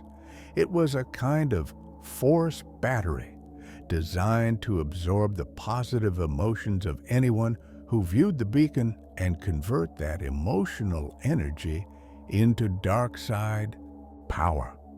When the beacon had been activated during the ceremony, it had begun feeding on the hope and joy of the thousands gathered in the plaza, transmuting those feelings into fuel for the dark side. Venn realized with growing horror what this meant. Malgus wasn't just trying to steal symbols to demoralize the Republic. He was attempting to weaponize the celebrations themselves, to turn the collective positive emotions of billions into a source of dark side power. Every person who mourned the loss of their traditions, every community that questioned the value of their celebrations, was unknowingly feeding the dark side with their despair. This was the true genius of Operation Eternal Night. It created a feedback loop where the psychological damage intensified over time rather than healing. The more people despaired, the stronger the dark side became. The stronger the dark side became, the more pervasive the feeling of hopelessness. If left unchecked, this process could fundamentally alter the balance of the Force, tilting it toward darkness in ways that would take generations to reverse. Venn knew he needed to report this discovery immediately, but he also knew that understanding the mechanism wasn't enough. They needed to find a way to break the feedback loop, to restore hope without simply telling people to stop feeling despair. The solution would need to address the emotional and spiritual dimensions of the crisis, not just the material or strategic aspects. As he prepared his report, Ven found himself thinking about something his master had once told him. The light side is not maintained by the absence of darkness, but by the conscious choice to embrace hope despite darkness. That principle seemed especially relevant now. The Republic couldn't undo what Malgus had done. They couldn't erase the loss or pretend the attacks hadn't happened, but they could choose how to respond, could demonstrate that hope was not dependent on external circumstances, but was a fundamental orientation of the spirit. The question was whether enough people would make that choice and whether they would make it quickly enough to prevent the dark side's corruption from becoming irreversible. A Padawan's realization, Padawan Ven Zalo presented his findings to the Jedi Council with a mixture of trepidation and determination. He was young, relatively inexperienced, and about to propose an interpretation of events that contradicted the conclusions of much more senior Jedi. But he trusted his connection to the Force, and his meditations had shown him clearly that what he had discovered was true. Master Satele Shan listened to his report with intense focus, her expression giving nothing away. The other council members showed varying degrees of skepticism, though they remained respectful of the young Padawan's presentation. When Ven finished explaining his theory about the Force battery and the feedback loop of despair, silence filled the council chamber. Finally, Master Nos Dural spoke. "This is a disturbing theory, Padawan Zalo. If you're correct, it would represent an unprecedented application of dark side techniques. Do you have evidence beyond your interpretation of the device you examined?" Ven nodded. "I've analyzed the Force signatures across all 7 affected worlds. There's a pattern of dark side accumulation that follows the timeline of the attacks. The corruption isn't dissipating as it normally would. It's growing, fed by the emotional responses of the populations. The despair itself is becoming a dark side phenomenon. But despair is a natural response to loss," Master Caudin objected. "Are you suggesting that grief itself is feeding the dark side?" "Not grief itself," Ven clarified. "Grief is natural and necessary. What's feeding the dark side is the transformation of grief into hopelessness, the conviction that the loss is irreparable and meaningful. Celebration is no longer possible. That specific mindset is what Malgus is cultivating, and it's working." Satele leaned forward, her eyes searching Ven's face. "You speak with unusual certainty for one so young. What makes you so confident in this interpretation?" Ven hesitated, then decided to speak the full truth. "I felt it, Master. When I meditated on the corrupted beacon, I could sense the mechanism at work. It's like, imagine a wound that's designed to prevent healing. That gets worse the more you try to treat it. The Sith have found a way to make the natural response to trauma serve darkness instead of leading toward recovery." "Then what do you propose as a solution?" Satele asked. This was the moment Ven had been building toward, the insight that had come to him during his deepest meditation. "We need to reframe the narrative. Right now, the focus is on what was lost, the artifacts, the symbols, the traditions. That focus keeps people locked in a mindset of deprivation. We need to shift the focus to what remains and what can be created, not as replacements for what was lost, but as new expressions of the same underlying values." "Easier said than accomplished," Nos Dural observed. "You're talking about changing the emotional response of entire planetary populations. How do you propose we do that?" Ven took a deep breath, by demonstrating it ourselves. The Jedi represent the light side of the Force, the conscious choice to embrace hope and compassion even in the face of darkness. If we show people that meaningful celebration doesn't depend on ancient artifacts or traditional symbols, if we help them understand that the power was always within them and never in the objects themselves, we can break the feedback loop. You're proposing that the Jedi actively participate in the celebrations, Coyden said slowly, understanding dawning. That we use our connection to the Force to demonstrate that the light side is sustained by internal commitment, not external symbols. Exactly, Ven confirmed. And more than that, we need to find Malgus. We need to confront him directly and show him that his plan has failed, that he hasn't stolen hope, because hope can't be stolen. That confrontation, if it can be made public or at least transmitted through the Force, could be the catalyst for reversing the psychological damage. The council members exchanged glances, a silent communication passing between them. Finally, Satele spoke. Your analysis is sound, Padawan Zalo, and your proposed solution has merit. But confronting Darth Malgus directly is no task for a Padawan, no matter how insightful. He is one of the most dangerous Sith Lords in the Empire, a master of combat and dark side techniques. We cannot send you to face him. Then the Council should send a master, Ven replied. But with respect, masters, the confrontation doesn't need to be about combat. It needs to be about demonstrating the truth of the light side's philosophy. Sometimes the most effective weapon against darkness is not a lightsaber, but the simple refusal to surrender to despair. Satele regarded him for a long moment, then made a decision that would alter the course of events in ways none of them could fully predict. Very well, I will accompany you to Alderaan. We will work together to shift the narrative and break this feedback loop. But, she added firmly, I will not permit you to face Malgus alone.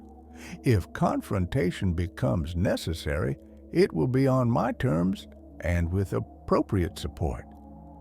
Ven bowed respectfully, accepting the compromise. It was more than he had hoped for and exactly what was needed. With a Jedi Master's authority and experience combined with his own insights, they might actually succeed in countering Malgus's plan. The journey back to Alderaan gave Ven time to refine his thinking. He meditated on the nature of hope, trying to understand why it was so powerful and why Malgus was so determined to extinguish it. The Force revealed layers of complexity he hadn't previously considered.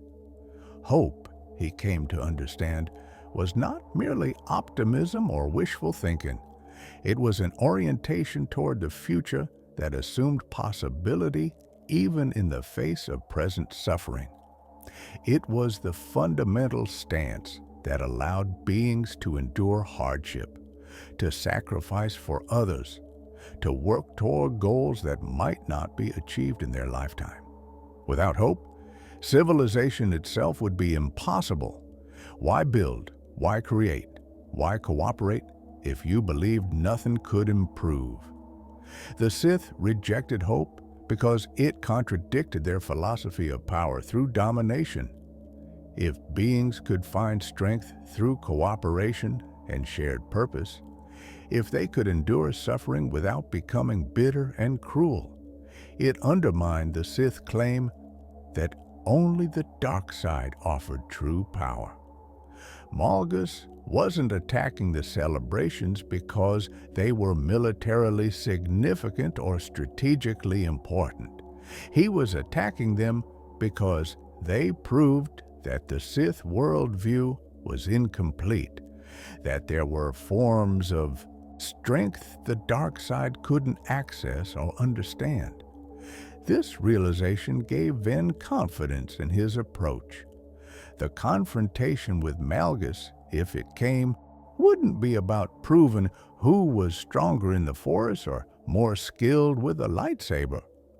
It would be about demonstrating that the very premise of Sith philosophy was flawed, that by rejecting hope and community and cooperation, they cut themselves off from the deepest sources of meaning and resilience. When they arrived on Alderaan, Ven and Satele found a world still in turmoil but beginning to stabilize. The initial shock had passed, and the various factions, preservationists, renewalists, and realists, had settled into an uneasy coexistence. The renewalists were making the most visible progress, organizing alternative celebrations that were attracting significant participation. But the divisions remained deep, and the sense of violation and loss still permeated the collective consciousness.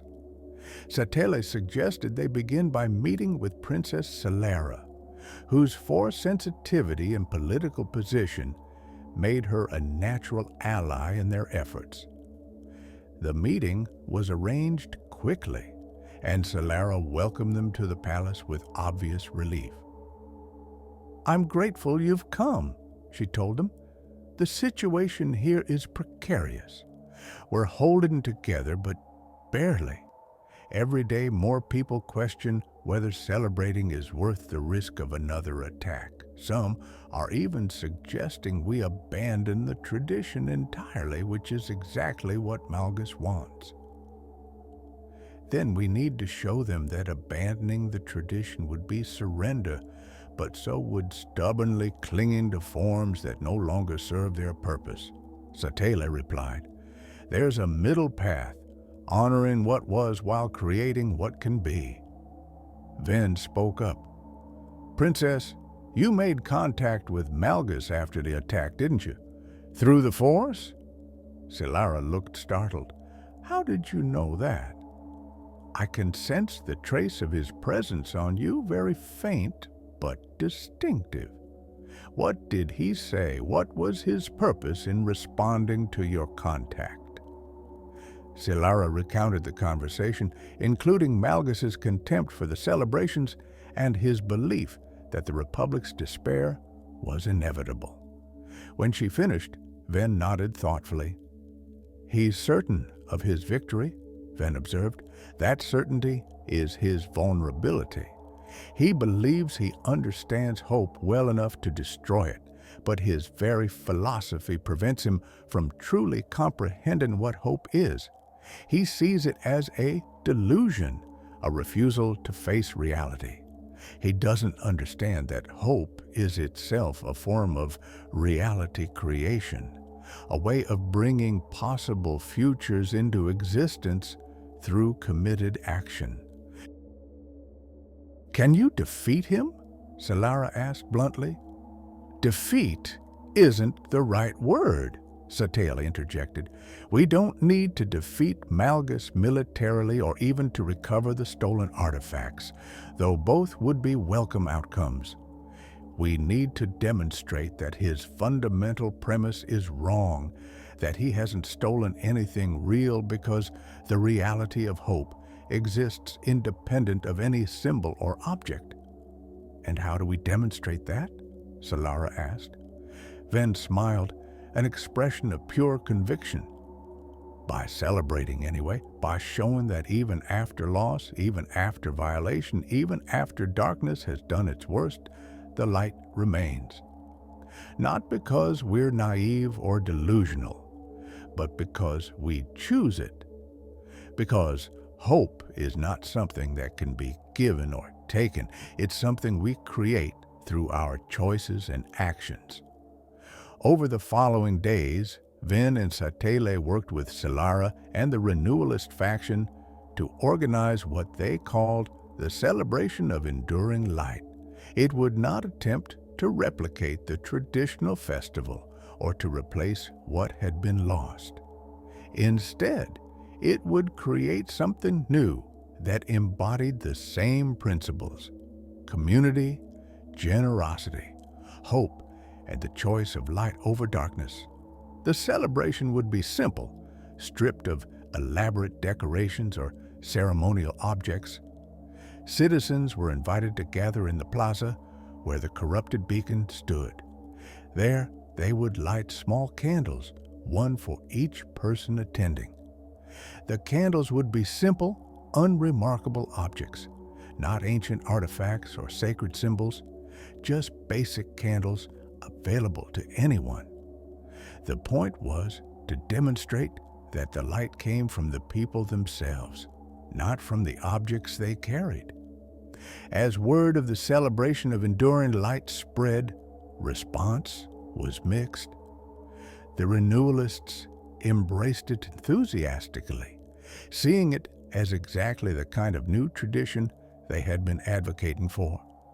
The preservationists were suspicious, viewing it as a surrender to the Sith's theft, an admission that the traditional celebrations didn't matter.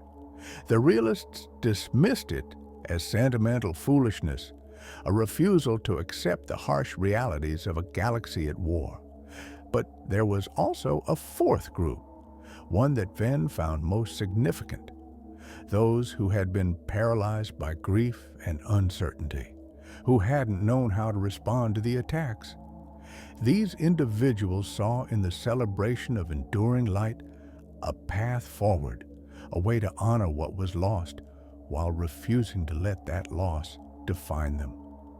They began to arrive at the palace asking how they could participate, offering to help organize, bring in their own ideas for how to make the celebration meaningful.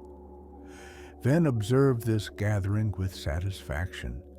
This was the shift he had been hoping for, the transformation of passive despair into active hope. These people weren't denying their grief or pretending the attacks hadn't hurt. They were choosing to respond with creation rather than destruction, with light rather than darkness. But he also knew that Malgus was watching, that the Sith Lord would sense this gathering of light side energy and would likely respond. The true test was still to come. In orbit above Alderaan, Darth Malgus did indeed sense what was happening. Through his dark side meditation, he felt the shift in the Force as thousands of Alderaanians made the choice to celebrate despite their loss. It should have been impossible. His operation had been perfectly executed, the psychological damage precisely calculated. Yet somehow, instead of descending into despair, they were rallying. Malgus felt anger rising within him, and he welcomed it. Anger was a source of power, a fuel for the dark side. If the Alderaanians wanted to defy him, he would show them the price of defiance. He had kept the stolen artifacts aboard his ship, intending to eventually display them as trophies of his victory. But now he saw a better use for them. He would descend to Alderaan personally.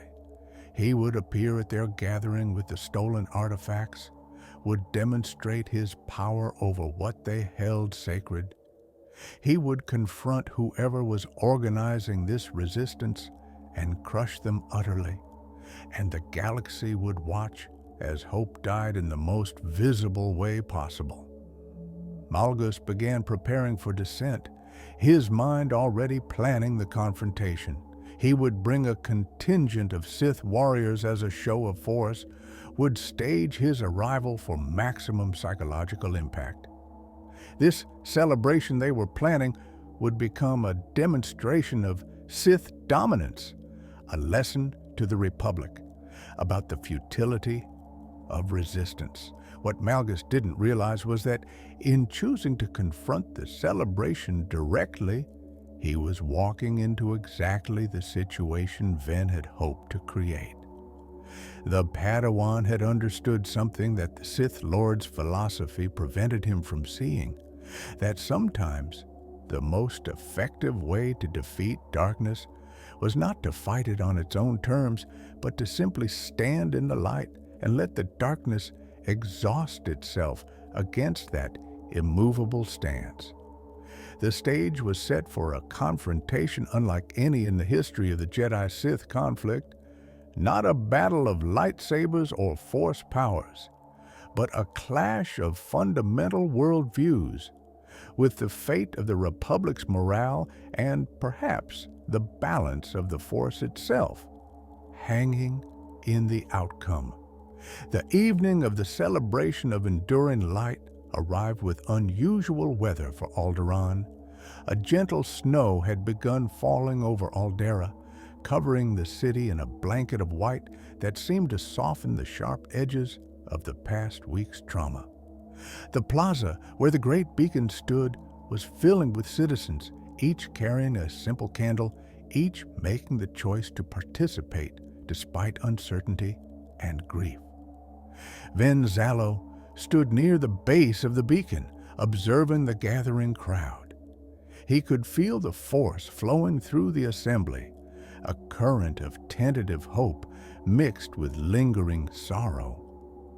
These people were wounded, still processing their loss, but they were here. They had chosen to stand in the light rather than surrender to darkness.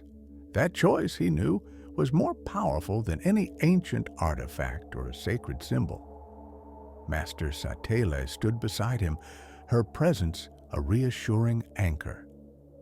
"Can you sense him?" she asked quietly, referring to Malgus. "Yes," Ven replied. "He's descending. He'll be here within the hour." "Are you prepared for this confrontation? Once it begins, there will be no turning back." Ven met his master's eyes with calm certainty. "I've been preparing my whole life, Master, though I didn't know it until now. Every lesson about the nature of the Force, every meditation on the balance between light and dark, every teaching about hope and fear, it's all been leading to this moment." Princess Solara approached, having overheard their exchange. "Should we evacuate the civilians? If Malgus is coming, if there's going to be a fight?"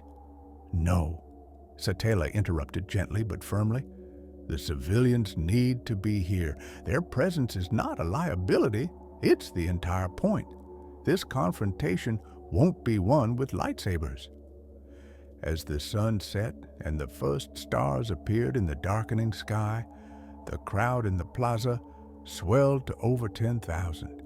News of the celebration had spread through the holonet, and beings from across Alderaan had made the journey to Aldera to participate. Some came out of defiance, others out of hope, still others out of simple curiosity. But they all came carrying their candles, and one by one they began to light them. The effect was gradual, but stunning.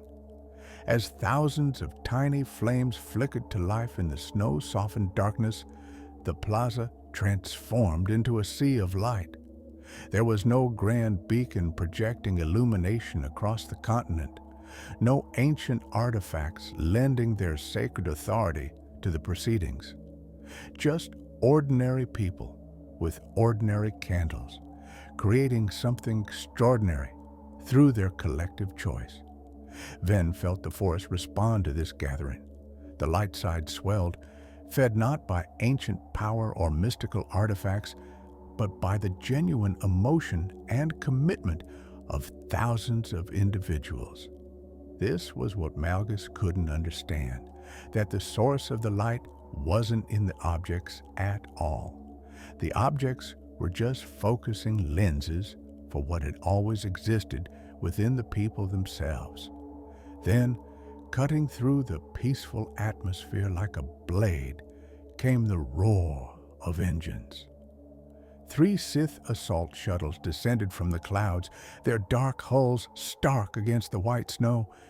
They landed at the edge of the plaza with deliberate theatrical impact, their boarding ramps dropping to reveal Sith warriors in full combat armor.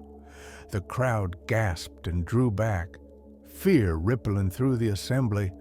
But they didn't flee. Despite their fear, despite the very real danger represented by the Sith warriors, the citizens of Alderaan held their ground. They clutched their candles tighter, moved closer together, but they stayed. It was a small act of courage, but in that moment, it meant everything. Darth Malgus emerged from the central shuttle, his massive frame immediately dominating the space. He wore his full armor, dark metal plates that seemed to absorb the light rather than reflect it. His respirator hissed rhythmically, the sound carrying across the suddenly silent plaza.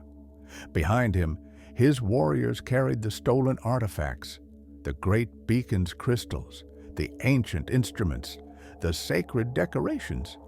They displayed them prominently, a deliberate taunt. Malgus surveyed the gathering with barely concealed contempt. Through the Force, he could sense their fear, and it satisfied him. They should fear him. They should understand the futility of their resistance. He began walking toward the center of the plaza, his warriors flanking him, the crowd parting before him like water before a ship's prow. Ven stepped forward to meet him, and Satela moved to join her Padawan. The Jedi and the Sith Lord faced each other across 20 meters of snow-covered ground, representatives of philosophies that had been in conflict for millennia. "I am Darth Malgus," the Sith Lord announced, his voice amplified by Force techniques so that everyone in the plaza could hear. "I have come to witness this pathetic attempt at celebration, to show you the artifacts you believed sacred, to demonstrate that everything you hold dear can be taken from you. You celebrate with candles like children playing at being adults, pretending that your little lights matter against the infinite darkness of the galaxy." Ven felt the crowd's spirit waver under Malgus's assault. The Sith Lord's words were designed to wound, to resurrect the despair that many had worked so hard to overcome. But Ven also felt Satele's steady presence beside him, and he drew strength from it. "You're right that you've taken our artifacts," Ven called back, his voice also Force amplified. "And you're right that these candles are simple, ordinary things. But you're wrong about what they represent. You think power comes from possession, from domination, from controlling what others value. But real power comes from creation, from choice, from the capacity to generate meaning even in the face of loss." Malgus laughed, a harsh sound that echoed off the surrounding buildings. "Creation? Meaning? These are the delusions of the weak, the lies they tell themselves to avoid acknowledging their powerlessness. I hold your sacred artifacts. I have corrupted your most important symbol. I can destroy everything you built here with a thought. That is power. The capacity to impose your will on reality regardless of what others want or believe." "Then destroy us," Ven replied calmly. "If you truly believe that's what power is, then do it. Show everyone watching across the holonet what Sith power really means. Demonstrate that might makes right, that the strong can crush the weak without consequence." Satela touched Ven's arm, a silent warning. This was dangerous territory, potentially provoking Malgus into an attack that could result in mass casualties. But Ven had sensed something in the Force, a pathway that this confrontation could follow that might achieve what combat never could. Malgus raised his hand, dark side energy crackling around his fingers. The crowd gasped, parents pulling children closer, some people dropping their candles in their fear. The Sith Lord held that pose, savoring the terror he was creating. But then something unexpected happened. A child, no more than 7 or 8 standard years old, stepped out from the crowd. He walked toward Malgus with the fearless confidence that only children possess before they've fully learned to be afraid. In his small hands, he carried his candle, still lit, its flame dancing in the winter wind. "You can't have my light," the child said, his voice clear in the silence. "It's mine. I made it by lighting my candle. You can take the big beacon and the old stuff, but you can't take this. It's mine."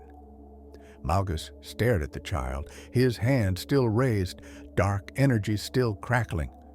For a long moment, nothing happened. The entire plaza seemed to hold its breath, waiting to see what the Sith Lord would do. Then, slowly, Malgus lowered his hand. He didn't attack, didn't strike the child down or lash out with the force. Instead, he stood there, something like confusion crossing his features, because in that moment, confronted with the child's simple, absolute conviction, he had recognized something he didn't want to acknowledge. The child was right. Malgus could destroy the candle, could kill the child, could obliterate everyone in the plaza. But he couldn't take what the child had created, the choice to light that candle, the decision to stand in the light despite fear. That choice existed in a realm beyond physical power, beyond domination and control. It was, in its way, genuinely unreachable to him. Ven felt the shift in the force, the crack appearing in Malgus's certainty. He pressed forward, not physically, but philosophically. That child understands something you've forgotten, Malgus, something you gave up when you embraced the dark side. Power isn't just about what you can take or destroy. It's also about what you can create, what you can inspire, what you can build. And that kind of power multiplies when shared, rather than diminishing. "Enough!" Malgus roared. But there was something hollow in the command, something defensive. "I will show you what true power is. I will destroy your corrupted beacon, will scatter your gathered fools, will—" "Will what?" Satela interjected, her voice cutting through Malgus's bluster with surgical precision. "Will prove that you can break things? We already know that. The dark side has always been adept at destruction. The question is whether that's all you can do, whether there's anything in you capable of creation, of building, rather than tearing down." Malgus turned his gaze to Satele, recognizing a more significant threat. "You speak from philosophy, Jedi, not from understanding. The dark side is not merely destructive, it is transformative. It breaks down the lies of civilization to reveal the truth beneath." "And what truth is that?" Satela asked. "That the strong survive and the weak perish? Look around you, Malgus. These people have survived your attack. They've endured the loss of what they held sacred and chosen to create new light.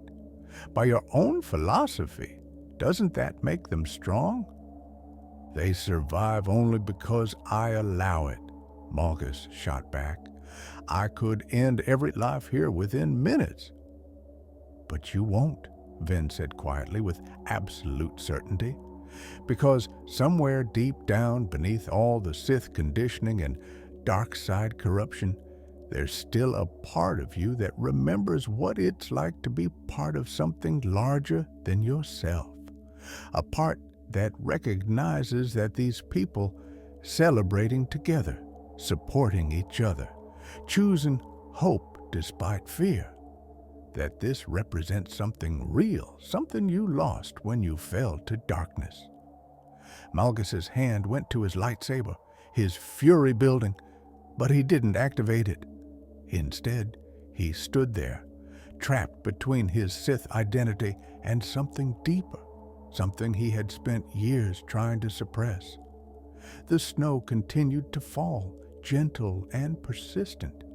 The candles continued to burn, thousands of small lights refusing to be extinguished, and in that moment, something fundamental shifted in the confrontation. Malgus looked at the stolen artifacts his warriors carried, these objects he had risked so much to take. He had believed that possessing them would break the spirit of the Republic, would prove the superiority of Sith philosophy. But standing here, watching these people celebrate with nothing but simple candles, he could see his error. The artifacts had never been the source of their strength. They had been convenient symbols, but the reality they symbolized existed independently of any object. He had stolen nothing real. He had taken things, yes, but not hope, not community, not the capacity for light. Those things couldn't be taken because they weren't possessions. They were choices, renewed in each moment by each individual. For the first time in decades, Darth Malgus felt something other than certainty in his convictions. It wasn't doubt exactly. His Sith training was too deep for that. But it was a kind of recognition, an acknowledgement that perhaps the universe was more complex than the stark binary of strong and weak, victor and victim. "You think this changes anything?" Malgus finally said, his voice quieter, less aggressive. "You think because I don't slaughter everyone here, it means you've won? I still hold your artifacts. I've still corrupted your beacon. The damage I've done to Republic morale is real and lasting." "The damage is real," Ven agreed, "but it's not lasting, and we haven't won because this isn't about winning or losing. It's about understanding what actually matters. You wanted to steal hope, but you've only reminded us that hope doesn't come from objects or symbols. It comes from us, from our choices, from our commitment to each other and to the light. You can't steal that. No one can." Malgus stood silent for a long moment, then made a decision that surprised everyone, including himself. He gestured to his warriors. "Return the artifacts." The Sith warriors hesitated, uncertain if they had heard correctly. Malgus's voice hardened. "I said return them, now." As his warriors moved forward to deposit the stolen objects at the base of the great beacon, Malgus addressed the crowd. "Let it not be said that I fear your judgment, or that I return these out of weakness. I return them because I have proven my point. I took them when I wished, corrupted what you held sacred, and demonstrated that your material symbols are meaningless. I return them now because keeping them would suggest they matter to me, which they do not." It was a face-saving justification, and everyone present recognized it as such. But it didn't matter. The artifacts were being returned, the sacred objects restored. The victory wasn't about forcing Malgus to admit error. It was about demonstrating that his philosophy was incomplete, that power existed in forms he couldn't touch or control. Satela stepped forward, addressing Malgus directly. "You've given us a gift tonight, though you don't recognize it as such. You've shown everyone here that what we value most cannot be taken by force. You've reminded us that hope is a choice, not a possession. And perhaps, in some small way, you've reminded yourself of something you lost when you fell to the dark side." Malgus's eyes narrowed behind his respirator. "Do not mistake pragmatism for conversion, Jedi. I am Sith. I will always be Sith. this changes nothing about our war or the eventual outcome? Perhaps, Satele conceded, but something has changed in you whether you acknowledge it or not.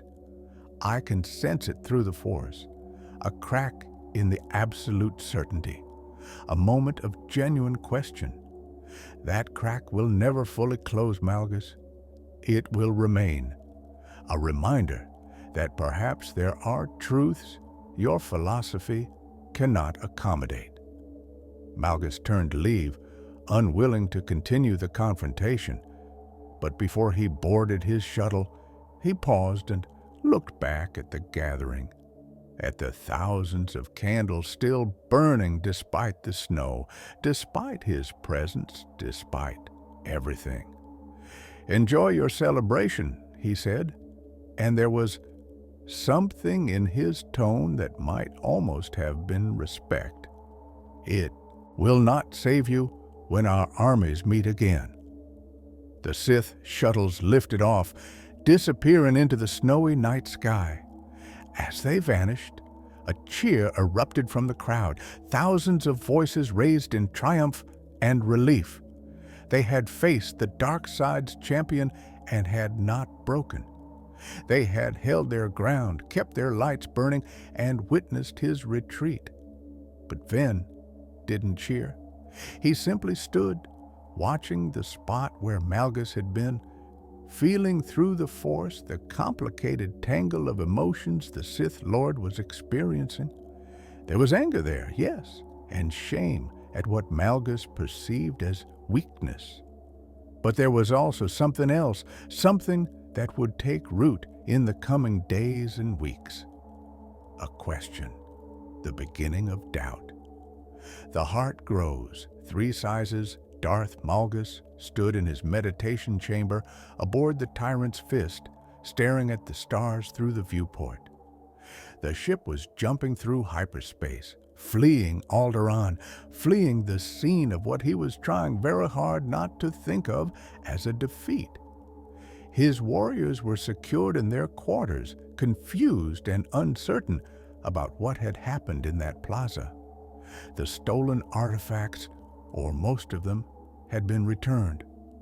Operation Eternal Night had ended not with triumphant victory, but with strategic withdrawal. And Malgus couldn't stop thinking about that child. The boy who had walked up to him unafraid, holding his simple candle and declaring that Malgus couldn't take his light. The absolute conviction in those words had struck something deep within Malgus, something he had believed long dead and buried beneath years of Sith training and dark side corruption. In his meditation, Malgus tried to analyze what had gone wrong. The operation had been perfectly planned and flawlessly executed. The thefts had succeeded. The psychological impact had been real. Republic morale had suffered exactly as intended. So why did it feel like failure? Because they had adapted, a voice whispered in his mind, because they had found new strength in what you thought was their moment of greatest weakness. Malgus rejected that thought, but it persisted. The people in that plaza hadn't been broken. They had been wounded, yes, grieving the loss of their traditions. But instead of shattering under that loss, they had created something new. Simple candles replacing an ancient beacon. Ordinary people choosing to generate light rather than surrendering to darkness. And he, Darth Malgus, architect of Operation Eternal Night, had stood before them and done nothing.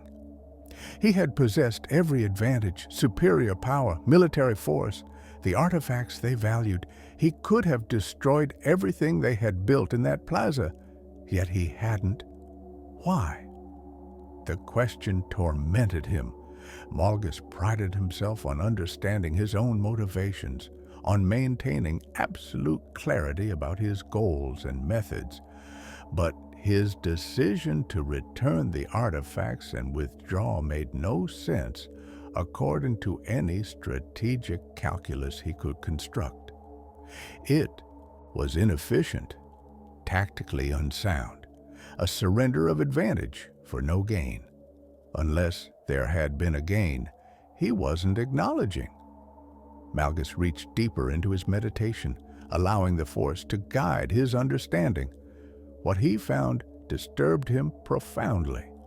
In the moment when the child had confronted him, in the instant before he lowered his hand and chose not to attack, he had felt something he hadn't experienced in years: uncertainty. Not the tactical uncertainty of not knowing an enemy's position or capabilities, but philosophical uncertainty. Doubt about whether his understanding of power and strength was complete. Recognition that the scene before him, thousands of ordinary beings choosing to stand together in the light, represented something his Sith training had taught him to dismiss as weakness, but that clearly possessed its own form of strength. The dark side thrived on certainty, on absolute conviction that might makes right, and the strong should dominate the weak. But that child's simple statement had introduced a complication. The child was weak by any physical measure, young, small, defenseless. Yet in that moment, he had possessed something Malgus couldn't touch or overcome. Not the candle itself, but the choice to light it, the decision to stand in the light despite overwhelming darkness. Malgus tried to crush this line of thinking, to dismiss it as the confusion of the moment rather than genuine insight. But the Force wouldn't let him. The meditation he had entered to find clarity instead kept showing him the same truths from different angles, forcing him to confront what he had witnessed. He saw himself as others might see him, a figure of immense power built on destruction and domination, capable of taking anything, destroying anything, conquering anything, but not capable of creating, not capable of inspiring genuine loyalty rather than fear, not capable of building something that would persist after he was gone. The Sith Empire he served was built on the same principles. It conquered and dominated, but it created nothing lasting. Its art was stolen from conquered peoples. Its architecture mimicked the achievements of other civilizations. Its culture was parasitic, feeding on what others built, but generating nothing original. The Empire's only unique contribution to galactic civilization was new and more efficient methods of domination and destruction. Malgus felt something stirring in his chest, a physical sensation like pressure building. It was uncomfortable, almost painful. He tried to identify it through his Force senses, to categorize and control it, but the feeling resisted his attempts at clinical analysis. It took him several minutes to recognize it for what it was: grief. He was grieving for something he had lost long ago, something he had surrendered when he embraced the dark side fully. The capacity for genuine connection, for being part of something larger than himself, for creating rather than only destroying. These weren't weaknesses, he realized with growing horror.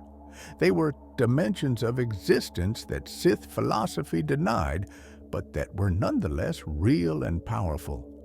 The child in the plaza had those capacities. The thousands of people holding candles had them. Even the Jedi he had confronted possessed them.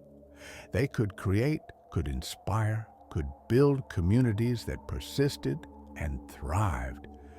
They had access to forms of power that the dark side, for all its destructive capability, could never provide.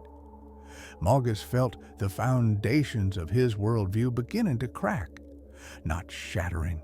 The conditioning ran too deep for that, but developing fissures that let in uncomfortable light. He tried to shore up those cracks with familiar arguments.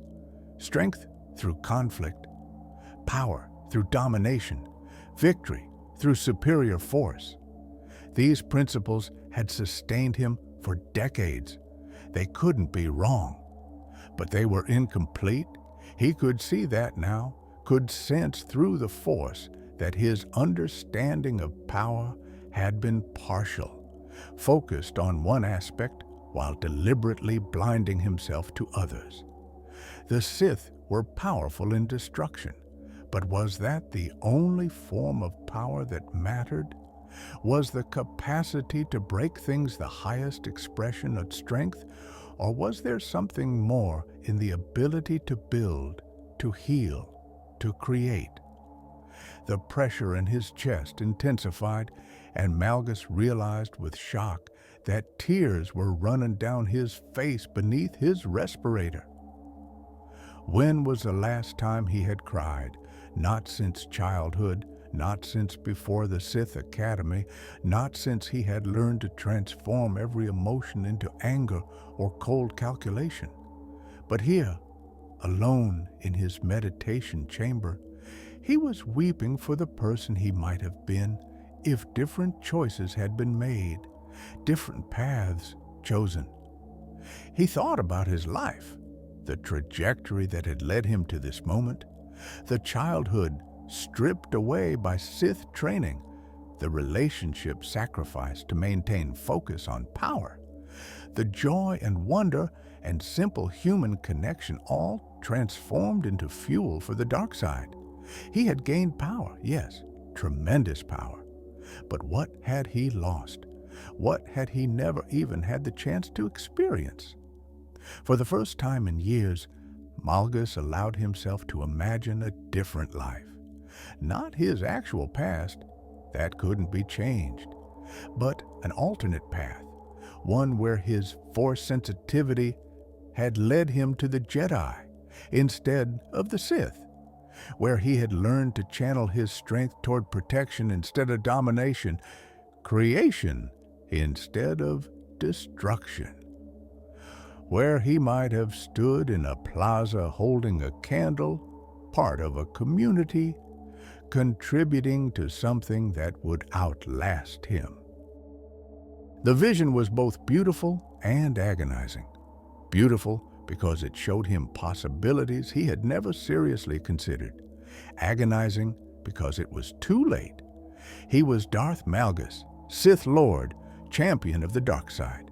His path was set, his identity fixed. Even if he wanted to change, and he wasn't certain he did, the Empire would never allow it. Sith who showed weakness were eliminated. Turning away from the dark side would be seen as the ultimate weakness. Yet the image persisted. The child with his candle, the thousands of people choosing light, the Padawan who had seen through his justifications and named the truth. That hope couldn't be stolen because it was a choice, not a possession. Slowly, carefully, Malgus examined his heart. Not the physical organ, but the spiritual and emotional center of his being that Sith training had taught him to suppress and control. What he found there surprised him. Beneath the layers of conditioning, beneath the armor of Sith philosophy and dark side power, there remained a core of something human, wounded, nearly destroyed, but not quite extinguished. It was like that child's candle, he realized, a small flame that had somehow persisted despite every effort to put it out. A spark of the person he might have been, the capacity for light that even years of darkness hadn't completely eliminated. Malgus didn't know what to do with this discovery. The safe choice would be to crush it, to redouble his commitment to the dark side and dismiss tonight's events as a temporary confusion. But something in him resisted that choice. The spark wanted to burn, wanted to grow, and part of him, a part he had thought long dead, wanted to let it. He couldn't become a Jedi, That path was closed to him, both practically and philosophically. But perhaps there were possibilities between the absolutes of Jedi and Sith, options he had never considered because Sith teaching presented only binary choices: light or dark, strength or weakness, victory or defeat. What if reality was more complex? What if strength could coexist with compassion, power with creation, dominance with cooperation? The galaxy was vast and diverse. Surely there were philosophies and approaches beyond the narrow doctrines of either the Jedi or the Sith. These thoughts were dangerous, possibly heretical from a Sith perspective, but Malgus found he didn't care. For the first time in decades, he was thinking for himself, rather than through the lens of Sith conditioning. The experience was disorienting, but also oddly liberating. He made a decision. He wouldn't abandon the Sith Order. That would be both impossible and unwise. But he would stop dismissing everything the Jedi represented as weakness and delusion. He would allow himself to question, to consider alternatives, to acknowledge that his understanding might be incomplete. It was a small change, barely perceptible to outside observers. But Malgus could feel it resonating through his connection to the Force, a subtle shift in how he related to the galaxy and his place in it. His heart, frozen for so long in dark side certainty, was beginning to thaw. Not melting entirely, he was still Sith, still committed to power and strength, but growing, expanding, becoming capable of containing complexities that his previous philosophy had rejected. 3 sizes larger perhaps, though he would have mocked such a poetic description if anyone had suggested it. Still, the metaphor wasn't entirely wrong. He felt expanded, capable of holding contradictions that would have tormented him before. Strength and compassion, power and creation, darkness and the recognition that light had its own legitimacy. Malgus opened his eyes, ending his meditation. The stars still blazed beyond his viewport, infinite and indifferent. But somehow, they seemed different now. Not just balls of burning gas powering the planets of the galaxy, but symbols of light that persisted in the surrounding darkness. Each one a small flame refusing to be extinguished, like that child's candle. The Sith Lord rose, his massive frame unfolding from his meditation position. He had decisions to make, reports to file with the Dark Council, the continuing war to wage, but he would approach those tasks differently now, with new questions informing his strategy and goals. He moved to his communication console, intending to compose his report on the operation. But as he began recording, he found himself deviating from the planned narrative. Instead of describing Operation Eternal Night as a success, he found himself being honest about its limitations and what he had learned from its conclusion. The operation succeeded tactically, but failed strategically, he recorded. We stole the artifacts as planned and caused genuine psychological damage to Republic morale. But the resilience of the population exceeded projections. They adapted to the loss, creating new expressions of their values that proved resistant to our methods. Further operations along these lines are unlikely to produce better results and may strengthen enemy resolve rather than weakening it. I recommend shifting focus to conventional military objectives, where our advantages are more decisive. It was an admission of failure, something Sith Lords rarely made without being forced. But Malgus found he didn't care about the political consequences. Accuracy mattered more than pride. Understanding the truth mattered more than maintaining appearances. As he finished the report and transmitted it to the Dark Council, Malgus felt something else stirring in his chest. Not grief this time, but something closer to peace. A sense that despite the evening's complications, despite the philosophical upheaval he was experiencing, he was moving in a right direction. Not toward light or darkness exclusively, but toward something more complex and truthful. He didn't expect the council to understand. Most of them were too committed to absolute dark side philosophy to accept nuance or complexity. They would see his report as weakness or confusion. But Malgus had never particularly cared what the council thought of him. He served the Empire, followed Sith principles, but he had always maintained a degree of independence in his thinking. That independence had just expanded considerably. And while he didn't yet know where it would lead, he was curious to find out. The man who returned to his duties after that meditation was still Darth Malgus, still Sith, still formidable and dangerous. But something essential had changed. A heart once wholly given to darkness had discovered it could hold light as well, not by abandoning the dark, but by accepting that the universe was larger and stranger than Sith philosophy allowed for. It was a beginning, not an ending.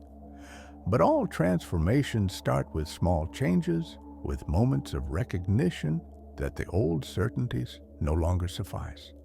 And on a snowy plaza on Alderaan, thousands of candles continued burning, each one a testament to the power of choice, the strength of hope, and the possibility of light persisting even in the deepest darkness. The restoration of light. Dawn broke over Alderaan, and the celebration of enduring light continued into its second day. The crowd in the plaza had grown rather than diminished overnight, as word of Malgus's retreat and the return of the artifacts spread across the planet and beyond. Citizens who had been too afraid or too despairing to participate initially now arrived to join the gathering, bringing their own candles, their own stories, their own renewed commitment to hope. Venzalo had not slept.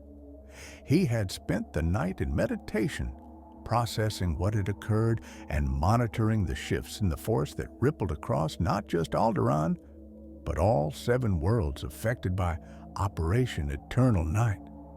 What he sensed filled him with cautious optimism.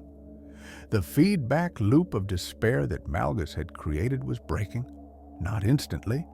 The psychological damage couldn't be undone that quickly, but the momentum had shifted. Where before each moment of grief had fed more despair in an endless downward spiral, now the direction had reversed. Each small act of courage, each choice to celebrate despite loss, created space for more courage, more celebration. The upward spiral had begun. Master Satele joined him as the sun fully cleared the horizon, its light mixing with the glow of the still burning candles. "You did well last night, Padawan. Better than I expected, and I had high expectations." "We did well, Master," Ven corrected. "This wasn't about any individual. It was about everyone here making a choice, from the child who confronted Malgus to the last person who decided to light a candle." "Wisdom beyond your years," Satele observed with a smile.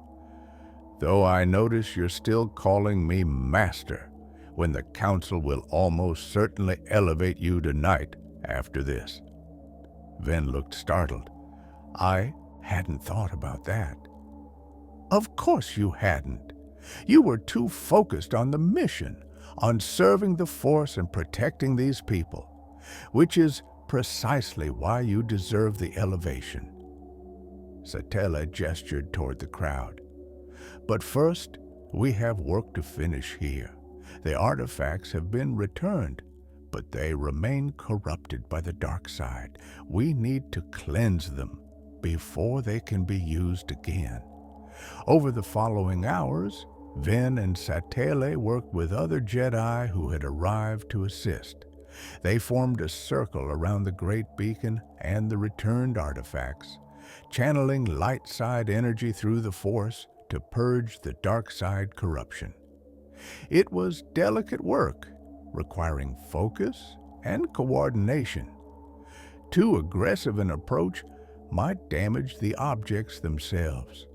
Too gentle, and the corruption would persist. Princess Solara watched the process, fascinated by the display of Force techniques she had never witnessed before. She could feel the energy shifting, the oppressive darkness that had emanated from the corrupted objects gradually dissipating. When the cleansing was finally complete and the Jedi stepped back, the artifacts looked different, brighter, lighter, as though a veil had been lifted. "Can we light the beacon now?" someone in the crowd called out. Satele considered the question, then shook her head. "Not yet. The corruption is purged, but the beacon needs to be reconsecrated, needs to be rededicated to its original purpose. That's not something the Jedi should do. It's work for the people of Alderaan, a renewal of their commitment to what the beacon represents." The suggestion sparked immediate discussion among the Alderaanians present. A priest from the Grand Temple stepped forward, offering to lead a traditional consecration ceremony. But others objected, arguing that traditional ceremonies had failed to prevent the Sith attack in the first place. Perhaps what was needed was something new, a ritual that incorporated the lessons learned from Operation Eternal Night. The debate was spirited but constructive, different factions expressing their views without the bitterness that had characterized earlier divisions. Ven noticed the shift and recognized it as another sign of healing. The attack had fractured Alderaan's unity, but that fracture was being repaired, not by return to exactly how things were before, but by building something new that incorporated both tradition and change. Eventually, a compromise emerged. The beacon would be reconsecrated using traditional liturgy, but the ceremony would include new elements acknowledging the recent crisis. Children would be invited to participate, lighting the beacon with flames from their simple candles, a symbolic gesture indicating that the power of the beacon came not from the structure itself, but from the people who gave it meaning. As preparations for the reconsecration ceremony began, Ven received a communication from the Jedi Temple. Similar processes of restoration and healing were underway on all 7 affected worlds. The Corellian Unity bells had been repaired and would ring again at the next sunset. The light crystals of Chandrila were being returned to their shrines, though the priests there were developing new philosophies that didn't depend entirely on the physical crystals. On Naboo, the new murals were being celebrated as worthy successors to what had been lost, different but equally meaningful. Across Republic space, the narrative was shifting.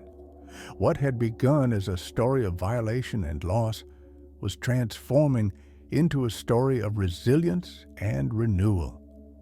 The Sith had struck at the heart of Republic culture, and instead of breaking, that culture had adapted and grown stronger. Malgus's operation hadn't destroyed hope. It had clarified it, had shown that hope was not dependent on any external condition, but was a fundamental orientation of the spirit. The reconsecration ceremony took place at sunset, as the natural light began to fade. Thousands gathered once more in the plaza, this time not in defiance or fear, but in genuine celebration. The traditional prayers were recited, connecting the present moment to thousands of years of history. Then, in the new addition to the ceremony, a dozen children were called forward, each carrying one of the candles that had burned through the previous night. One by one, they approached the great beacon, using their small flames to ignite its mechanisms. The symbolism was powerful and deliberate. The ancient structure, with all its sacred significance, was being lit not by some special source of power, but by the ordinary faith and hope of children, the younger generation carrying light forward into the future. As the last child touched their candle to the beacon, the structure blazed to life. But this time, the light was pure, untainted by dark side corruption. It projected upward and outward, visible across the continent, just as it had for 3,000 years. The crowd erupted in cheers, tears streaming down faces, people embracing one another in relief and joy. Ven felt the force surge with light-side energy, a wave of positive emotion and renewed hope washing across not just Alderaan, but rippling outward to touch all the affected worlds. This was the counter to Malgus's feedback loop, a cascade of light and hope that would strengthen itself with each iteration, healing the damage that darkness had inflicted. He also felt something else, something unexpected. Through the Force, across the vast distance of space, he sensed Darth Malgus. The Sith Lord was monitoring what happened on Alderaan, watching as his carefully planned operation was not merely reversed but transformed into something that strengthened the very hope he had sought to destroy. And Malgus was not angry. There was frustration, yes, and confusion, but also something that might have been acceptance or even understanding. The Sith Lord's presence in the Force felt different than it had before. Not lighter exactly, but more complex, less absolutely certain. As if by confronting hope directly and failing to destroy it, Malgus had absorbed some small measure of it himself. The connection between them lasted only a moment before Malgus withdrew, retreating back into the darkness of his flagship and the role he still played in the Sith Empire. But Ven knew that something fundamental had shifted in their enemy. The absolute certainty that made Sith Lord so dangerous had been cracked. Malgus would remain a threat, would continue to wage war against the Republic. But he would do so with questions where before there had been only conviction. And questions, Ven reflected, were the beginning of transformation. Over the following weeks, life across the 7 affected worlds gradually returned to normal, or rather, to a new normal that incorporated the lessons learned from the crisis. The winter celebrations continued, but with a renewed understanding of their purpose and meaning. The material symbols were valued, but people no longer confused them with the deeper realities they represented. The Jedi Order studied Operation Eternal Night intensively, documenting its methods and the Republic's response. Master Nost Dural produced a comprehensive analysis that would become required reading at the Jedi Temple for generations. His conclusion: the Sith can destroy our symbols, occupy our worlds, and take our possessions, but they cannot take our commitment to light unless we surrender it willingly. The surest defense against darkness is not greater weapons or stronger shields, but unshakable hope rooted in genuine understanding of what matters. Princess Solara wrote her own account of the events, focusing on the moment when the child had confronted Malgus. Her essay, titled "The Power of Simple Light," was distributed across the Republic and became something of a cultural touchstone. Parents read it to their children. Teachers discussed it in the classrooms. It articulated something that people needed to hear, that even in their ordinary lives, even without force powers or military training, they possessed the capacity to stand against darkness through simple moral courage. The child himself, whose name was Kale Tarn, became briefly famous before his parents wisely shielded him from too much attention. But his act in that plaza would be remembered, depicted in art and referenced in speeches, a reminder that heroism came in many forms and that sometimes the smallest gestures carried the most profound meaning. As for Venzalo, he was indeed elevated to Jedi Knight in a ceremony that felt both momentous and strangely anticlimactic.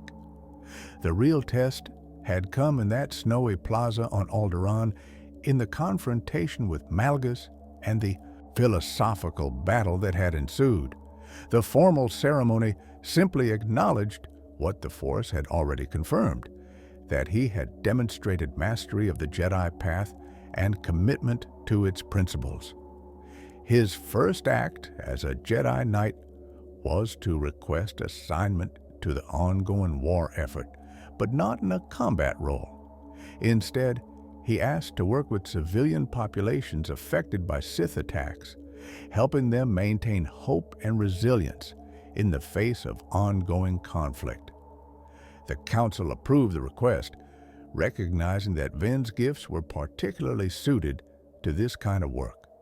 And so, as the winter celebrations concluded across Republic space and life returned to its wartime routine, the legacy of the Sith who tried to steal hope continued to unfold.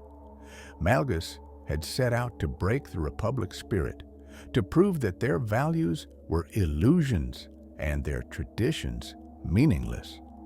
Instead, he had inadvertently strengthened exactly what he sought to destroy, while introducing doubts into his own previously absolute convictions. The irony would have amused the Force if the Force had been capable of amusement. Instead, it simply flowed onward through light and dark, maintaining the eternal balance that neither Jedi nor Sith fully understood, but both served in their own ways. Epilogue. Lessons in the Force. 5 years passed, and the great galactic war continued to rage across the galaxy. Worlds were conquered and liberated in an endless cycle. Fleets clashed in the darkness of space. Heroes rose and fell on both sides. The conflict that Malgus and others of his generation had sparked showed no signs of resolution. But beneath the surface of military campaigns and political maneuvering, something had shifted. The Republic's morale remained strong despite ongoing losses, sustained by the memory of how they had responded to Operation Eternal Night. The story of the winter celebrations, of communities choosing hope despite every reason for despair, had become a foundational myth in Republican culture. It wasn't just history, it was identity. Venzalo, now a respected Jedi Knight with his own Padawan, traveled the war-torn regions of the galaxy. His work brought him to worlds recently freed from Sith occupation, where populations struggled with trauma and uncertainty. He helped them rebuild not just their physical infrastructure, but their psychological resilience, teaching the lessons he had learned on Alderaan. That hope was a choice, that community was strength, that light persisted through darkness, not because it was never challenged, but because people chose to maintain it. His reputation spread, and with it, a curious phenomenon. Sith forces began to avoid certain operations where Ven was known to be working with civilian populations. Not because he was a great warrior, his combat skills were adequate but unremarkable, but because attempting to break the spirit of populations under his guidance invariably backfired, strengthening resolve rather than shattering it. There were rumors, unconfirmed but persistent, that these orders came from Darth Malgus himself, that the Sith Lord, while continuing to wage war with undiminished intensity, had developed an odd respect for the kind of work Ven represented. Some claimed Malgus had even prevented other Sith Lords from attempting similar psychological operations, arguing that they were inefficient and counterproductive. Ven didn't know if the rumors were true. He had not encountered Malgus again since that night on Alderaan, though he sometimes felt the Sith Lord's presence through the Force, observing from a distance. Whatever transformation had begun in Malgus that snowy evening had not led him to abandon the Sith or defect to the Republic.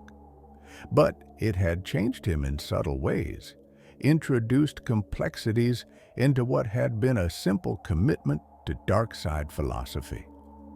The Jedi Council debated the significance of these changes. Some argued that any weakening of Sith certainty was tactically valuable, even if it didn't lead to full conversion. Others worried that a Malgus capable of questioning and nuance might actually be more dangerous than one locked into rigid ideology.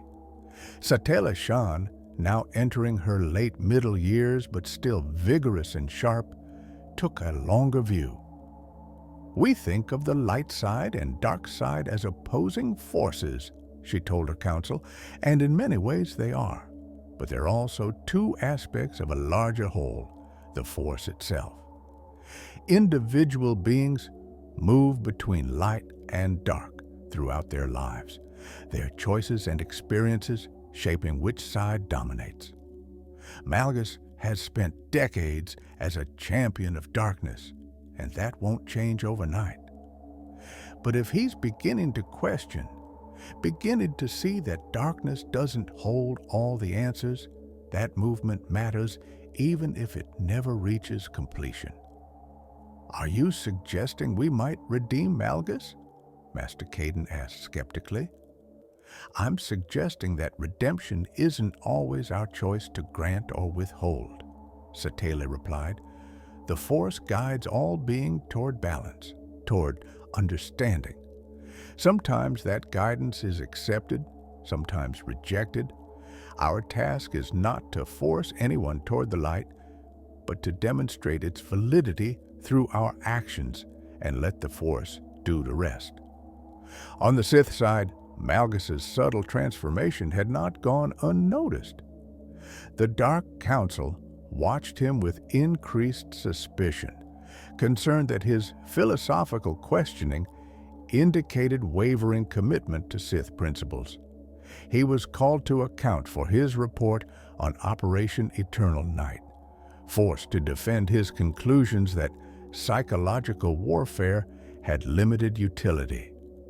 He defended himself with characteristic directness.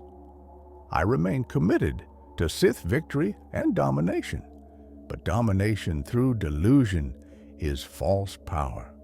If our philosophy requires us to misunderstand our enemies, to blind ourselves to their genuine strengths, then it's the philosophy that needs revision, not our perception of reality." It was a dangerous argument, one that bordered on heresy in strict Sith terms. But Malgus's record of military success gave him credibility that a lesser figure would have lacked.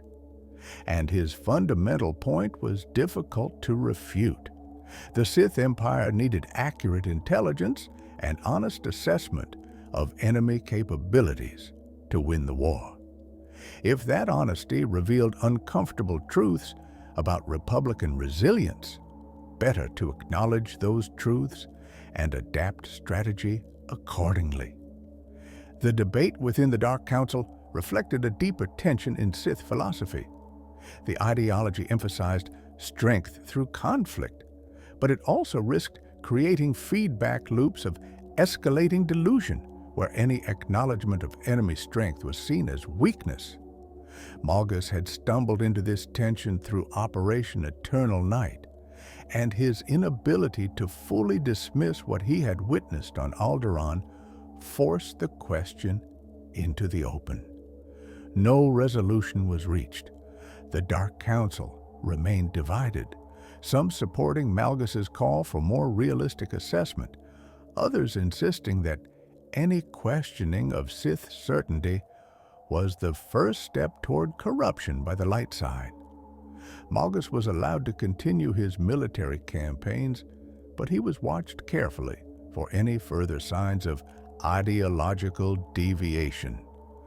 As the war ground on, both sides accumulated victories and defeats, territory changed hands, and the galactic balance of power shifted incrementally.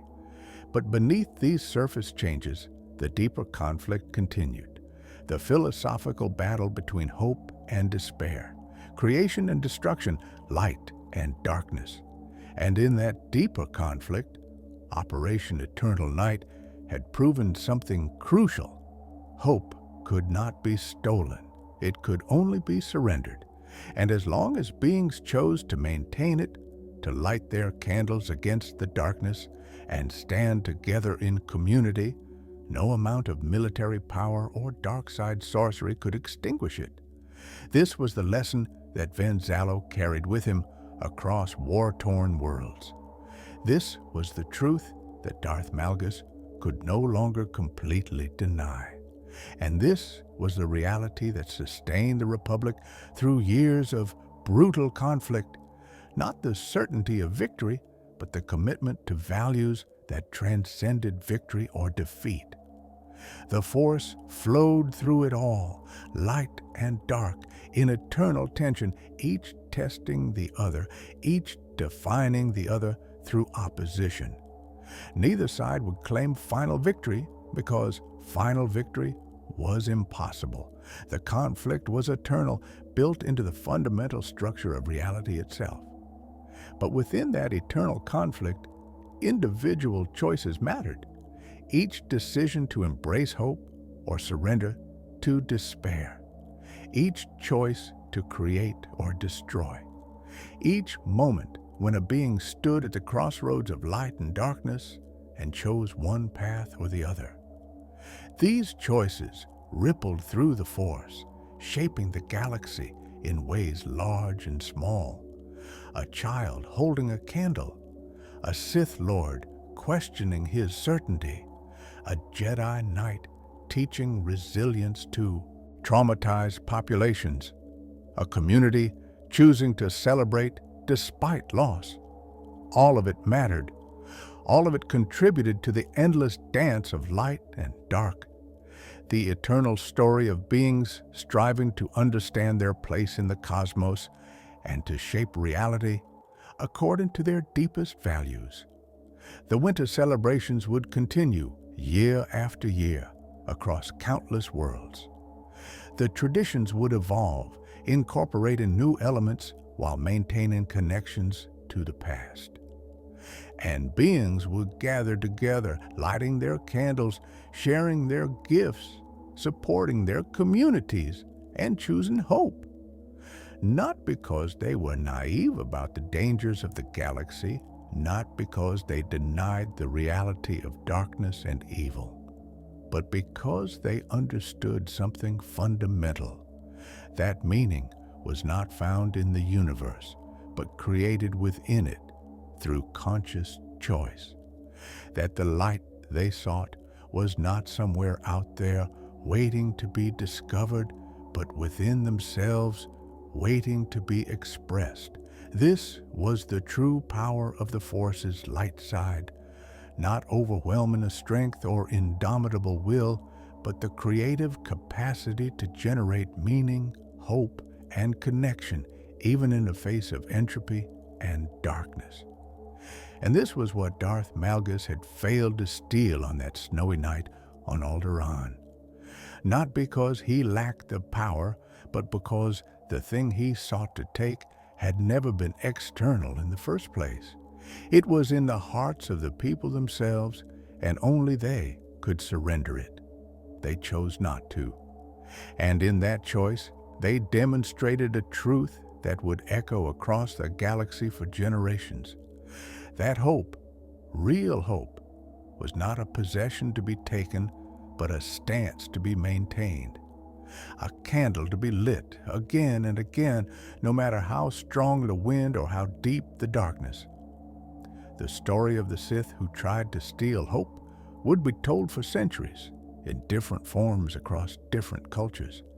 Sometimes as a cautionary tale about the limits of power, sometimes as an inspiring example of resilience, sometimes as a complex meditation on the nature of good and evil. But always, at its heart, it would carry the same message, that light persists not because darkness is weak, but because beings choose to maintain it. That hope endures not because suffering is an illusion, but because suffering can be met with courage and community. That the Force itself, in all its complexity and mystery, supports those who align themselves with creation, connection, and the choice to stand in the light. And so remember, as you drift off to sleep tonight, that within you burns a light that cannot be extinguished by any external force. You carry the capacity for hope, for community, for choosing creation over destruction. In the vast darkness of the galaxy, you are one small candle, but when combined with others, when joined in community and common purpose, those small lights become a beacon visible across worlds. If you enjoyed this journey through the tale of the Sith who tried to steal hope, please like and subscribe for more Star Wars lore to fall asleep to. May the Force be with you always, and may your dreams be filled with light.